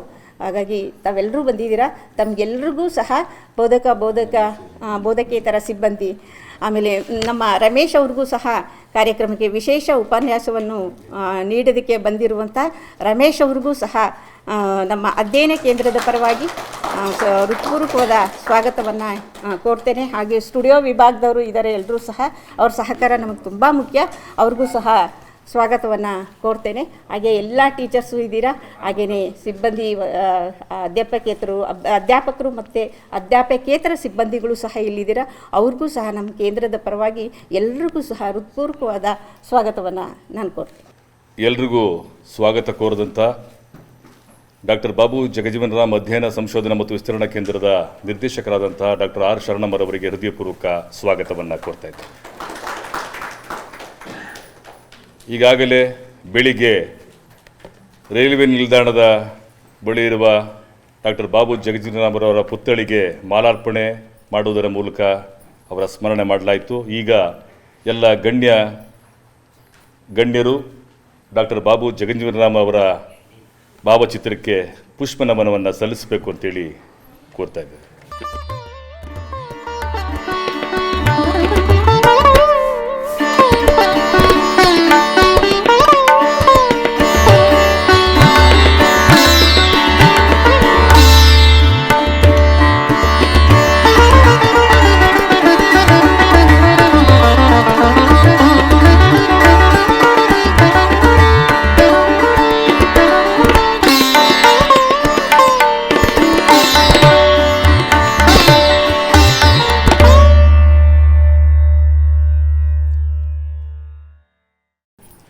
ಡಾಕ್ಟರ್ ಬಾಬು ಜಗಜೀವನ ರಾಮ್ ಅವರ ಬಗ್ಗೆ ಸಾಕಷ್ಟು ಮಾಹಿತಿಗಳನ್ನು ನಮಗೆಲ್ಲರಿಗೂ ತಿಳಿಸ್ಕೊಡಲಿದ್ದಾರೆ. ವಿಶೇಷ ಉಪನ್ಯಾಸ ಮಾಡಲಿದ್ದಾರೆ ಡಾಕ್ಟರ್ VM ರಮೇಶ್ ಸರ್ ಅವರು, ಸಹ ಪ್ರಾಧ್ಯಾಪಕರು, ಇತಿಹಾಸ ಅಧ್ಯಯನ ಮತ್ತು ಸಂಶೋಧನೆ ವಿಭಾಗ, ಕರ್ನಾಟಕ ರಾಜ್ಯ ಮುಕ್ತ ವಿಶ್ವವಿದ್ಯಾನಿಲಯ. ಎಲ್ಲರಿಗೂ ನಮಸ್ಕಾರ. Very warm good morning to one and all. At the outset, ಇಂದು ದೇಶಾದ್ಯಂತ ಅಭಿವೃದ್ಧಿಯ ಹರಿಕಾರ, ಆಧುನಿಕ ಭಾರತದ ಅಭಿವೃದ್ಧಿಯ ಹರಿಕಾರ ಬಾಬು ಜಗಜೀವನ್ ರಾಮ್ರವರ 40ನೇ ಒಂದು ಪುಣ್ಯತಿಥಿಯನ್ನು ಆಚರಣೆ ಮಾಡ್ತಾ ಇದ್ದಾರೆ. ಇಲ್ಲಿ ನಾವು ಮಾಡ್ತಾ ಇದ್ದೀವಿ. ಈ ಒಂದು ಅಕೇಷನ್ನಲ್ಲಿ ಒಂದು ವಿಶೇಷ ಉಪನ್ಯಾಸವನ್ನು ನೀಡಲು ನನ್ನನ್ನು ಆಯ್ಕೆ ಮಾಡಿದ್ದಕ್ಕಾಗಿ I would like to express my deepest gratitude to Honorable Vice Chancellor Professor A.P. Gnanaprakash sir, respected Registrar Professor Naveen Kumar sir, Dean Academic Professor Ramanatham Naidu sir, the Director of Babu Jagjeevan Ram Chair, Dr. Sharanamma. Thank you, Madam, for an opportunity which you have given to me to share my thoughts on Babu Jagjeevan Ram. ಈ ಕಾರ್ಯಕ್ರಮದ ಅಧ್ಯಕ್ಷತೆ ವಹಿಸಿರ್ತಕ್ಕಂಥ ನಮ್ಮ ವಿಶ್ವವಿದ್ಯಾನಿಲಯದ ಘನವೆತ್ತ ಕುಲಸಚಿವರಾಗಿರ್ತಕ್ಕಂಥ professor S.K. Naveen Kumar sir, ಗಣ್ಯರಾಗಿರ್ತಕ್ಕಂಥ professor Ramanathan Naidu sir, ಪರೀಕ್ಷಾ ಕುಲಸಚಿವರಾಗಿರ್ತಕ್ಕಂಥ professor Anand Kumar sir, dean ಅಧ್ಯಯನ ಕೇಂದ್ರದ ಡಾಕ್ಟರ್ ಆನಂದ್ ಗೌಡ ಸರ್, ಹಾಗೆ ಈ ಒಂದು ಅಧ್ಯಯನ ಚೇರ್ನ ನಿರ್ದೇಶಕರಾಗಿರ್ತಕ್ಕಂಥ ಆರ್ ಶರಣಮ್ಮ, ಹಿರಿಯ ಪ್ರಾಧ್ಯಾಪಕರಾಗಿರ್ತಕ್ಕಂಥ professor Shalvapille Iyengar sir, doctor Shivakumar sir, Chandresh, ಸ್ನೇಹಿತರಾಗಿರ್ತಕ್ಕಂಥ ಡಾಕ್ಟರ್ ರಾಮೇಗೌಡ ಸರ್, ಮತ್ತು professor Krishnappa Nimbaga sir, Harish sir, ಮತ್ತು ಇಲ್ಲಿರ್ತಕ್ಕಂಥ ಎಲ್ಲ ಪ್ರಾಧ್ಯಾಪಕರು, ಬೋಧಕೇತರ ಸಿಬ್ಬಂದಿ ಹಾಗೂ ಮಾಧ್ಯಮ ಮಿತ್ರರೇ, ಮತ್ತೊಮ್ಮೆ ತಮಗೆಲ್ಲ ನನ್ನ ಮನದಾಳದ ಕೃತಜ್ಞತೆಗಳನ್ನು ಸಲ್ಲಿಸ್ತಾ ಈ ಒಂದು ಸಂದರ್ಭದಲ್ಲಿ ಬಾಬು ಜಗಜೀವನ್ ರಾಮ್ರವರ ಅವ್ರ ಬಗ್ಗೆ, ಅಂದರೆ ಅವರ ಪುಣ್ಯತಿಥಿ ಎಂದು ಸಂದರ್ಭದಲ್ಲಿ ಅವರು ಈ ದೇಶಕ್ಕಾಗಿ ಏನು ಕೊಟ್ಟಿದ್ದಾರೆ, ಈ ಕೊಡುಗೆಗಳನ್ನು ಕುರಿತು ಒಂದಷ್ಟು ಸಂಕ್ಷಿಪ್ತವಾಗಿ ಶೇರ್ ಮಾಡ್ಕೊಳ್ತಕ್ಕಂಥ ಒಂದು ಪ್ರಯತ್ನವನ್ನು ನಾನು ಮಾಡ್ತಾ ಇದ್ದೀನಿ. ವೆಲ್, ಮೇಡಮ್ನವ್ರು ಹೇಳಿದರು 10 ನಿಮಿಷ ಮಾತನಾಡ್ತಾರಂತ ಹೇಳಿದರು. ಆಮೇಲೆ ಸವಿಸ್ತಾರವಾಗಿ ಮಾತಾಡಿ ಅಂತಂದರು. ಇದು ಯಾಕಂದರೆ ಬಾಬು ಜಗಜೀವನ್ ರಾಮ್ ಬಗ್ಗೆ 10 ನಿಮಿಷದಲ್ಲಿ ಮಾತನಾಡೋದು ತುಂಬ ಕಷ್ಟ ಸಾಧ್ಯ. ಸೊ ವೆಲ್, ಆದಷ್ಟು ಬೇಗ ಅನದರ್ 10 ಮಿನಿಟ್ಸ್, ಒಂದು 20 ನಿಮಿಷದಲ್ಲಿ ನಾನು ನನ್ನ ಈ ಒಂದು ಉಪನ್ಯಾಸ ಕಾರ್ಯಕ್ರಮವನ್ನು ಮುಗಿಸ್ತೀನಿ ಅಂತೇಳಿ ಭರವಸೆ ಕೊಡ್ತಾ ಕೆಲವೊಂದು ವಿಚಾರಗಳನ್ನು ತಮ್ಮೊಂದಿಗೆ ಹಂಚ್ಕೊಳ್ತೀನಿ. ಇವತ್ತು ರಾಷ್ಟ್ರಪತಿಗಳು, ಪ್ರಧಾನಮಂತ್ರಿಗಳು ಬಾಬು ಜಗಜೀವನ್ ರಾಮ್ರವರ ಸ್ಮಾರಕ ದೆಹಲಿಯ ಸಮತಾ ಸ್ಥಳಕ್ಕೆ ಹೋಗಿ ಪುಷ್ಪಾರ್ಚನೆಯನ್ನು ಮಾಡಿದ್ದಾರೆ. ನಮ್ಮ ಕರ್ನಾಟಕ ರಾಜ್ಯ ಮುಕ್ತ ವಿಶ್ವವಿದ್ಯಾನಿಲಯದಿಂದನೂ ನಮ್ಮ ಆಡಳಿತಾಧಿಕಾರಿಗಳು ಹೋಗಿ ಪುಷ್ಪಾರ್ಚನೆಯನ್ನು ಬಹುಶಃ ರೈಲ್ವೆ ಗೇಟ್ ಸಮೀಪ ಇರತಕ್ಕಂಥ ಬಾಬು ಜಗಜೀವನ್ ರಾಮ್ ಪ್ರತಿಮೆಗೆ ಪುಷ್ಪಾರ್ಚನೆ ಮಾಡಿದ್ದಾರೆ. ಮುಖ್ಯಮಂತ್ರಿಗಳು ಡಾಕ್ಟರ್ ಶಿವಕುಮಾರ್ ಅವರು ಹಾಗೆ ಡಾಕ್ಟರ್ ಪರಮೇಶ್ವರ್ ಅವರು ಪ್ರತಿಮೆಗಳಿಗೆ ಜಗಜೀವನ್ ರಾಮ್ ಅವರ ಪ್ರತಿಮೆಗೆ ಮಾಲಾರ್ಪಣೆಯನ್ನು ಮಾಡಿದ್ದಾರೆ. ವೆಲ್, ಈ ಒಂದು ಹಿನ್ನೆಲೆಯಲ್ಲಿ ನಮ್ಮ ಒಂದು ವಿಶ್ವವಿದ್ಯಾನಿಲಯದಲ್ಲಿ ಈ ಒಂದು ಪುಣ್ಯತಿಥಿಯನ್ನು ಪುಷ್ಪಾರ್ಚನೆ ನಾವು ಮಾಡಿದ್ದೀವಿ. ಈಗ ಈ ಒಂದು ವಿಶೇಷ ಉಪನ್ಯಾಸವನ್ನು ಗಣ್ಯರ ಸಮ್ಮುಖದಲ್ಲಿ ಒಂದು ಗೌರವ ಅರ್ಪಣೆ ಮಾಡ್ತಾ ಇರ್ತಕ್ಕಂಥದ್ದು ಖಂಡಿತವಾಗಿಯೂ ಇದೊಂದು ಶ್ಲಾಘನೀಯವಾದಂಥ ವಿಚಾರ. ಈ ಒಂದು ಆಗಸ್ಟ್ ಗ್ಯಾದರಿಂಗ್ನಲ್ಲಿ ಕೆಲವೊಂದು ಪ್ರಮುಖವಾದಂಥ ವಿಷಯಗಳನ್ನು ಕುರಿತು ನಾವು ಹಂಚಿಕೊಳ್ಳೋಣ. ಸ್ನೇಹಿತರೆ, ಭಾರತ ಜಗತ್ತಿನಲ್ಲೇ ಅತ್ಯಂತ ದೊಡ್ಡ ಪ್ರಜಾಪ್ರಭುತ್ವ ರಾಷ್ಟ್ರ. ತಮಗೆ ಮಾಹಿತಿ ಇರಲಿ, ಭಾರತ ಜನಸಂಖ್ಯೆ 140 ಕೋಟಿ. ಈಗ ಅಮೇರಿಕಾ ಸೂಪರ್ ಪವರ್ ಆಗಿದ್ರು ಒಂದು 35 ಕೋಟಿ ಅದರ ಪಾಪ್ಯುಲೇಷನ್ನು. ಚೀನಾ ಅದು ಭಾರತಕ್ಕಿಂತ 3 ಪಟ್ಟು ದೊಡ್ಡದು, ಅದು ಕಮ್ಯುನಿಸ್ಟ್ ದೇಶ. ಬಟ್ ಜಗತ್ತಿನ ಅತ್ಯಂತ ಪ್ರಜಾಪ್ರಭುತ್ವದ ದೊಡ್ಡ ದೇಶ ಅಂದರೆ ಭಾರತ. ಇವತ್ತು ಎಕಾನಮಿಸ್ಟ್ ಹೇಳ್ತಾರೆ 5th biggest economic power in the world ಅಂತ ಆರ್ಥಿಕ ತಜ್ಞರು ಹೇಳ್ತಾರೆ. ಎಕಾನಮಿಸ್ಟ್ಗಳಿದ್ದಾರೆ ಇಲ್ಲಿ, ಅದನ್ನು ಒಪ್ಕೊಳ್ತಾರೆ. 2028ಕ್ಕೆ ನಮ್ಮ ಭಾರತ 3ನೇ ಬೃಹತ್ ಆರ್ಥಿಕ ಶಕ್ತಿಯಾಗಿ ಹೊರಹೊಮ್ಮುತ್ತದೆ ಅಂತ ತಜ್ಞರು ಅಭಿಪ್ರಾಯಗಳನ್ನು ಮಂಡಿಸ್ತಾ ಹೋಗ್ತಾರೆ. ಇಷ್ಟೊಂದು ಬಲಿಷ್ಠವಾಗಿ ಭಾರತ ರೂಪುಗೊಳ್ಳಲು ಕಾರಣ ಯಾರು? ಇದರ ಉಗಮವನ್ನು ನಾವು ಎಲ್ಲಿಂದ ಟ್ರೇಸ್ ಮಾಡಬಹುದು ಅಂತಂದರೆ, ವೆನ್ ಇಂಡಿಯಾ ವಾಸ್ ಫೌಂಡೆಡ್ 1947 ಅಂತಕ್ಕಂಥದ್ದು. 1947ರಲ್ಲಿ ಈ ದೇಶ ಹುಟ್ಟಿತು. ಅಲ್ಲಿಂದ ಆಚೆಗೆ ಈ ದೇಶ ಬೆಳವಣಿಗೆ ಹಾದಿಯನ್ನು ನೋಡಿದಾಗ ಅನೇಕ ಮಹನೀಯರುಗಳು, ಅನೇಕ ನಿಸ್ವಾರ್ಥವಾಗಿರ್ತಕ್ಕಂಥ ರಾಜಕಾರಣಿಗಳು ಈ ದೇಶಕ್ಕೆ ಅನನ್ಯವಾಗಿರ್ತಕ್ಕಂಥ ಕೊಡುಗೆಗಳನ್ನು ಕೊಟ್ಟಿದ್ದಾರೆ. ಅಂಥ ಮಹನೀಯರುಗಳಲ್ಲಿ ಬಾಬು ಜಗಜೀವನ್ ರಾಮ್ ಸಹ ಒಬ್ಬರು ಅಂತ ನಾವು ಕರಿತೀವಿ. ಅವ್ರನ್ನ ಅಭಿವೃದ್ಧಿಯ ಹರಿಕಾರ ಅಂತಲೇ ಕರಿತೀವಿ. ಮಹಾತ್ಮ ಗಾಂಧೀಜಿ, ಜವಾಹರ್ಲಾಲ್ ನೆಹರು, ಸರ್ದಾರ್ ವಲ್ಲಭಾಯ್ ಪಟೇಲ್, ನೇತಾಜಿ ಸುಭಾಷ್ ಚಂದ್ರ ಬೋಸ್, ಬಾಬಾ ಸಾಹೇಬ್ ಅಂಬೇಡ್ಕರ್, ಬಾಬು ಜಗಜೀವನ್ ರಾಮ್, ಇವರೆಲ್ಲ they are all I think considered to be the makers of modern India ಅಂತಕ್ಕಂಥ. ಇವರೆಲ್ಲ ಭಾರತದ ಆಧುನಿಕ ಭಾರತದ ನಿರ್ಮಾಪಕರು ಅಂತಕ್ಕಂಥವ್ರು. ಬಾಬಾ ಸಾಹೇಬ್ ಅಂಬೇಡ್ಕರ್ ಮತ್ತು ಬಾಬು ಜಗಜೀವನ್ ರಾಮ್ರವರು ಇಲ್ಲದ ಭಾರತವನ್ನು ನೆನಪಿಸ್ಕೊಳ್ಳುವುದು, ಇಮ್ಯಾಜಿನ್ ಮಾಡ್ಕೊಳ್ತಕ್ಕಂಥದ್ದು ನಿಜವಾಗ್ಲೂ ಕಷ್ಟ. ಅವರಿಲ್ಲ ಅಂತಂದರೆ ಇದೊಂದು ಅಸಮಾನತೆಯ ಭಾರತ ಅಂತ ರೂಪುಗೊಳ್ತಾ ಇತ್ತು, ಪೂರ್ಣ ಭಾರತ ಅಂತ ಅನಿಸ್ಕೊಳ್ತಾ ಇರಲಿಲ್ಲ. ಏಕೆಂತಂದರೆ ಶೋಷಿತರು, ದಮನಿತರು, ತಳ ಸಮುದಾಯಗಳು, ಕಾರ್ಮಿಕರು, ರೈತರು ಇವರೆಲ್ಲರ ಶಕ್ತಿಗಳಾಗಿ, ಇವರೆಲ್ಲರ ಎಮ್ಯಾನ್ಸಿಪೇಷನ್ಗಾಗಿ, ಇವರೆಲ್ಲರ ಎಂಪವರ್ಮೆಂಟ್ಗಾಗಿ, ಇವರೆಲ್ಲರ ಅಭಿವೃದ್ಧಿಗಾಗಿ ಈ ಮಹನೀಯರುಗಳು ಅಹರ್ನಿಶಿಯಾಗಿ ದುಡಿದಿದ್ದಾರೆ. ಕೆಲವರು ತಜ್ಞರ ಪ್ರಕಾರವಾಗಿ ಬಾಬಾ ಸಾಹೇಬ್ ಅಂಬೇಡ್ಕರ್ ಅವರ ಹೋರಾಟಗಳು ಕ್ರಾಂತಿಯ ರೂಪದಲ್ಲಿ ಇತ್ತು ಅಂತ ಅಭಿಪ್ರಾಯಪಟ್ಟರೆ, ಇನ್ನು ಕೆಲವು ವಿದ್ವಾಂಸರು ಬಾಬು ಜಗಜೀವನ್ ರಾಮ್ರವರ ಹೋರಾಟಗಳು ಶಾಂತಿ ರೂಪದಲ್ಲಿ ಇದ್ವು ಅಂತ ಹೇಳ್ತಾರೆ. ಐ ಥಿಂಕ್ ಬಾಬಾ ಸಾಹೇಬ್ ಅಂಬೇಡ್ಕರ್ ಅವರ ಜೀನಿಯಸ್ ಏನಿದೆಯಲ್ಲ, ಅನ್ಕಂಪ್ಯಾರಬಲ್, ಅನ್ಮ್ಯಾಚಬಲ್. ಈ ಅನ್ಕಂಪ್ಯಾರಬಲ್ ಜೀನಿಯಸ್, ಅನ್ಮ್ಯಾಚಬಲ್ ಇಂಟೆಲೆಕ್ಚುವಲ್ ಅಬಿಲಿಟಿ ಬಗ್ಗೆ ಬಾಬು ಜಗಜೀವನ್ ರಾಮ್ ಗೊತ್ತಿತ್ತು ಮತ್ತು ಅದನ್ನು ಗುರುತಿಸಿದ್ರು.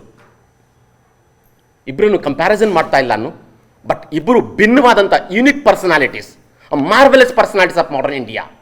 Both have made a remarkable work towards the emancipation of the weaker sections. So ಈ ಹಿನ್ನೆಲೆಯಲ್ಲಿ ನಾವು ಅವರು ಭಿನ್ನವಾದ ಹೋರಾಟ ಹೊಂದಿರ್ತಾರೆ. ಈ ಸಂದರ್ಭದಲ್ಲಿ ಬಾಬು ಜಗಜೀವನ್ ರಾಮನ್ನ ನಾವು ಒಂದಷ್ಟು ಹರಿಯುವಂಥ ಪ್ರಯತ್ನವನ್ನು ಮಾಡೋಣ. ಮಹಾನ್ ವ್ಯಕ್ತಿಗಳ ಬಗ್ಗೆ ನಾವು ಮಾತನಾಡ್ತೀವಿ. ಇದೆಲ್ಲ ಮಹಾನ್ ವ್ಯಕ್ತಿಗಳು. ನಾವು ಮೊನ್ನೆ ಕೆಂಪೇಗೌಡ ಜಯಂತಿ ಆಚರಣೆ ಆಯಿತು. ಮಾನ್ಯ ಡೀನ್ ಸರ್ ನನಗೆ ಕೇಳಿಕೊಂಡ್ರು, ನೀವು ಮಾತಾಡಬೇಕು ಕೆಂಪೇಗೌಡರ ಬಗ್ಗೆ ಅಂತ. ಒಮ್ಮೆಲೆ ನಾನು ಇಲ್ಲ ಅಂತ ಹೇಳಿದೆ. ರಾಮೇಗೌಡರು ಇದ್ದರು, ಬಟ್ ತಯಾರಾಗಿದ್ದೆ, ನಾನು ಮಾತಾಡಬೇಕು ಕೆಂಪೇಗೌಡರ ಬಗ್ಗೆ ಅಂತ ನಾನು ಅಂದ್ಕೊಂಡಿದ್ದೆ. ಬಟ್ ಅವಕಾಶ ಸಿಗಲಿಲ್ಲ. ಯಾಕೆಂತಂದರೆ ಮೂವರು ಸ್ಕಾಲರ್ಸ್ ಇದ್ದರು, ಮೂವರು ಮಾತನಾಡಿದರು. ನಮ್ಮ ಸರು ತುಂಬ ಚೆನ್ನಾಗಿ ಡೀನ್ ಸರ್ ಚೆನ್ನಾಗಿ ಮಾತಾಡಿದ್ರು. ಬಹುಶಃ ಅಷ್ಟಿಗೆ ಸಾಕು, ನನ್ನ ತೃಪ್ತಿಯಾದೆ. ನಾನು ಯಾಕೆ ಈ ಮಾತನ್ನು ಹೇಳ್ತಾ ಇದ್ದೇನೆ ಅಂತಂದರೆ, ಥಾಮಸ್ ಕಾರ್ಲ ಹೇಳ್ತಾರೆ, ಮಹಾನ್ ವ್ಯಕ್ತಿಗಳು ಜೀವನ ಚರಿತ್ರೆ ಇತಿಹಾಸ ಅಂತ ಹೇಳ್ತಾರೆ. ನಾವೆಲ್ಲ ಮಹಾನ್ ವ್ಯಕ್ತಿಗಳನ್ನು ಇವತ್ತು ನೆನೆಸ್ಕೊಳ್ತಾ ಇದ್ದೀವಿ. ಆದರೆ ಒಂದು ಎಚ್ಚರಿಕೆಯ ಮಾತನ್ನು ನಾವು ಅರ್ಥ ಮಾಡ್ಕೊಳ್ಬೇಕಾಗತ್ತೆ. ಈ ದೇಶದಲ್ಲಿ ಇವತ್ತು ಹೀರೋ ವರ್ಷಿಪ್ ಜಾಸ್ತಿ ಆಗ್ತಾ ಇರ್ತಕ್ಕಂಥದ್ದು ಆತಂಕ ಅಂತೇಳಿ 20ನೇ ಶತಮಾನದ ಮಧ್ಯಭಾಗದಲ್ಲಿ ಬಾಬಾ ಸಾಹೇಬ್ ಅಂಬೇಡ್ಕರ್ ಅವರು ಜ್ಞಾಪಿಸ್ತಾ ಹೋಗ್ತಾರೆ. 18th January 1943 ಗೋಖಲೆ ಮೆಮೋರಿಯಲ್ ಹಾಲ್ ಪೂನಾದಲ್ಲಿ ಒಂದು ಭಾಷಣ ಮಾಡ್ತಾರೆ ಬಾಬಾ ಸಾಹೇಬ್ ಅಂಬೇಡ್ಕರ್.